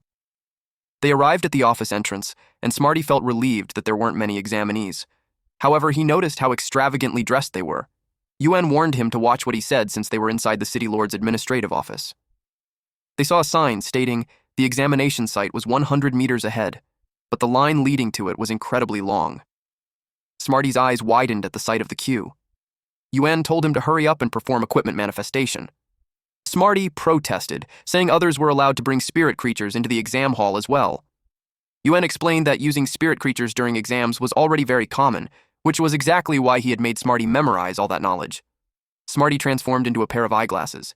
Just from the building alone, he could tell how exalted the Creator Guild's status was. Examinees who had finished were being ushered toward the exit. Almost all of them looked drained and hopeless. Seeing this, the female staff member wondered if it was really that difficult. She realized that the vice chairman hadn't held back at all this year. She then called the next group of examinees to prepare. In a moment, they would submit their beginner certifications for 3 lifestyle-type aura professions. After the exam, they were to collect their scorecards and retrieve their certifications from her. Yuan was shocked when he heard this, as he didn't have any beginner certifications. He told the staff that he had heard the Creator Guild could directly conduct beginner tests for 3 lifestyle-type aura professions. Internally, the staff couldn't believe someone actually wanted to take such a broad knowledge assessment directly under the vice chairman. She explained that it was possible, but the Creator Guild could only assess 3 knowledge-based lifestyle aura professions: scholar, spirit creature observer, and spirit material analyst. In other words, the 3 with the highest difficulty. Yuan replied that those 3 would be fine. Since that was his decision, she ushered him into the room. Internally, she worried about his confidence. For daring to register for all 3, he might suffer greatly later. At the City Lord's administrative building, Elder Du and Elder Meng stood to the side, observing. Elder Du commented that the news had spread, as Elder Ning had received quite a few visitors. Elder Meng replied that it was just customary formalities. Otherwise, to save 3 years of waiting between 1-star and 2-star advancement, people would definitely come to visit them directly. Elder Du was worried that approaching Elder Ning directly would draw unwanted attention. Elder Meng told him he was overthinking it. He knew Ning enjoyed showing off his knowledge. In fact, in previous years, whenever the 3 Aura Profession Advancement exams were held under him, he took pleasure in blocking large numbers of applicants. Elder Du wondered just how difficult advancement from level 1 to level 2 really was. Elder Meng replied that Elder Ning was simply stubborn. That man loved his creator career so much that he demanded everyone else take it just as seriously. Catching his attention was never easy. Meanwhile, the staff informed Yuan that the questions set by the Creator Guild were far trickier than those from other lifestyle profession guilds. Yuan replied that it was fine. He had already known that when he chose to take the exam there. Suddenly, a door opened. They were in the faculty lounge. Elder Ning appeared and saw the staff trying to usher the examinee away. He explained that he never set questions beyond the syllabus. Everything was covered within those 300-plus books. The staff addressed him as vice chairman, but he insisted on being called Grandpa. She reminded him that they had agreed to stay professional during work hours. Yuan silently judged the old man as someone who clearly liked taking advantage of others. The vice chairman argued that there was nothing wrong with a granddaughter calling her own grandpa. He disliked how others made his granddaughter afraid to show concern for him. She chose to end the discussion when she noticed an examinee present. Elder Ning then turned to Yuan and said he was quite daring to take the beginner exam directly at the Creator Guild. He asked whether Yuan had prepared thoroughly. Yuan replied that he would give it his all. He said that without trying, he wouldn't know what was difficult, and that what he already knew wouldn't be difficult anyway. Behind them, the female staff felt certain he was doomed. The vice chairman began with what he called an easy question. Megalodon and Leviathan whales were both dominant rulers of the prehistoric tertiary oceans. They had contended for tens of millions of years without a clear victor. He asked Yuan which of the 2 he believed was stronger. The female staff was horrified. Her grandpa had brought up an old question from Starnet Academia, one that had been debated for over a decade without conclusion. It was clearly beyond the syllabus. She decided to give the examinee a hint. She told her grandpa that he specialized in Megalodon research, so if he wanted people to answer Megalodon, he should have said so. Yuan calmly replied that the question had been answered long ago. He stated that both of them were weak. Elder Ning asked why Yuan would say that. Yuan explained that it was because both species were eliminated in the course of evolution. Neither the Megalodon nor the Leviathan whale existed in the present era. Even if modern whales or sharks underwent atavistic mutations, they would no longer be the true Megalodon or Leviathan of the past. Elder Ning fell silent. His granddaughter knew how rare it was to see him speechless. It was even more unusual that he didn't explode in anger after hearing someone call Megalodon weak. He asked Yuan to elaborate further. His granddaughter muttered that this was his usual stance when he deliberately picked a fight. He was far too narrow-minded whenever Megalodon was involved. Yuan explained that during the tertiary oceans, Megalodon and Leviathan whales, as apex predators, occupied the ecological peak for long periods. Ironically, this slowed the overall evolution of marine life. It wasn't until about 65 million years ago, when a meteor struck Earth and triggered a massive event of natural selection, that the oceans entered a new quaternary era. From a creator's perspective, focused on survival and evolution, Megalodon and Leviathan were powerful for a time. However, because they failed to adapt to drastic environmental changes, they were ultimately eliminated. In the broader course of evolution, that made them weak. Elder Ning suddenly clapped his hands and praised the answer. He said it was good. He was glad to finally hear such a meaningful insight. His granddaughter felt relieved, pleased that this hurdle had been cleared. Elder Ning told her that he would personally take the young man to undergo the assessment for the 3 knowledge-based aura professions. He was eager to see what level these youngsters had truly reached. She gave Yuan a thumbs up. As they left the room, they immediately drew attention. Everyone wondered who Yuan was for Elder Ning to personally escort him to the exam hall.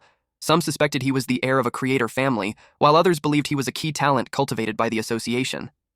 Their curiosity grew because Elder Ning hadn't done this in 10 years. As they walked, Elder Ning reminded Yuan that scholarship valued attitude and methodology, but above all, the ability to remain calm. He then scolded the onlookers for staring, instead of studying properly, and threatened to fail them on the spot. Yuan took his seat with 3 examination papers laid out in front of him. He was told to begin. Yuan felt proud of Smarty as knowledge streamed into him without pause. Smarty whispered that the questions were extremely tricky. Some answers could only be found hidden in the prefaces of the books. Elder Ning observed Yuan's steady strokes, swift writing, and calm demeanor. Those were solid fundamentals. He estimated Yuan would need about 2 hours to finish and already considered him a promising talent. 1 hour later, Yuan submitted his examination papers. He asked whether he could proceed to the creator assessment right away. Internally, he felt confident. Smarty's information bank had carried him smoothly through the test. Unexpectedly, Elder Ning told him to stay. He wouldn't be taking the assessment that day. Yuan was left stunned and completely puzzled. Thanks for watching, bros. If you enjoyed this update, make sure to drop a like and hit subscribe so you never miss the next chapter we upload here on Manhwa Updater.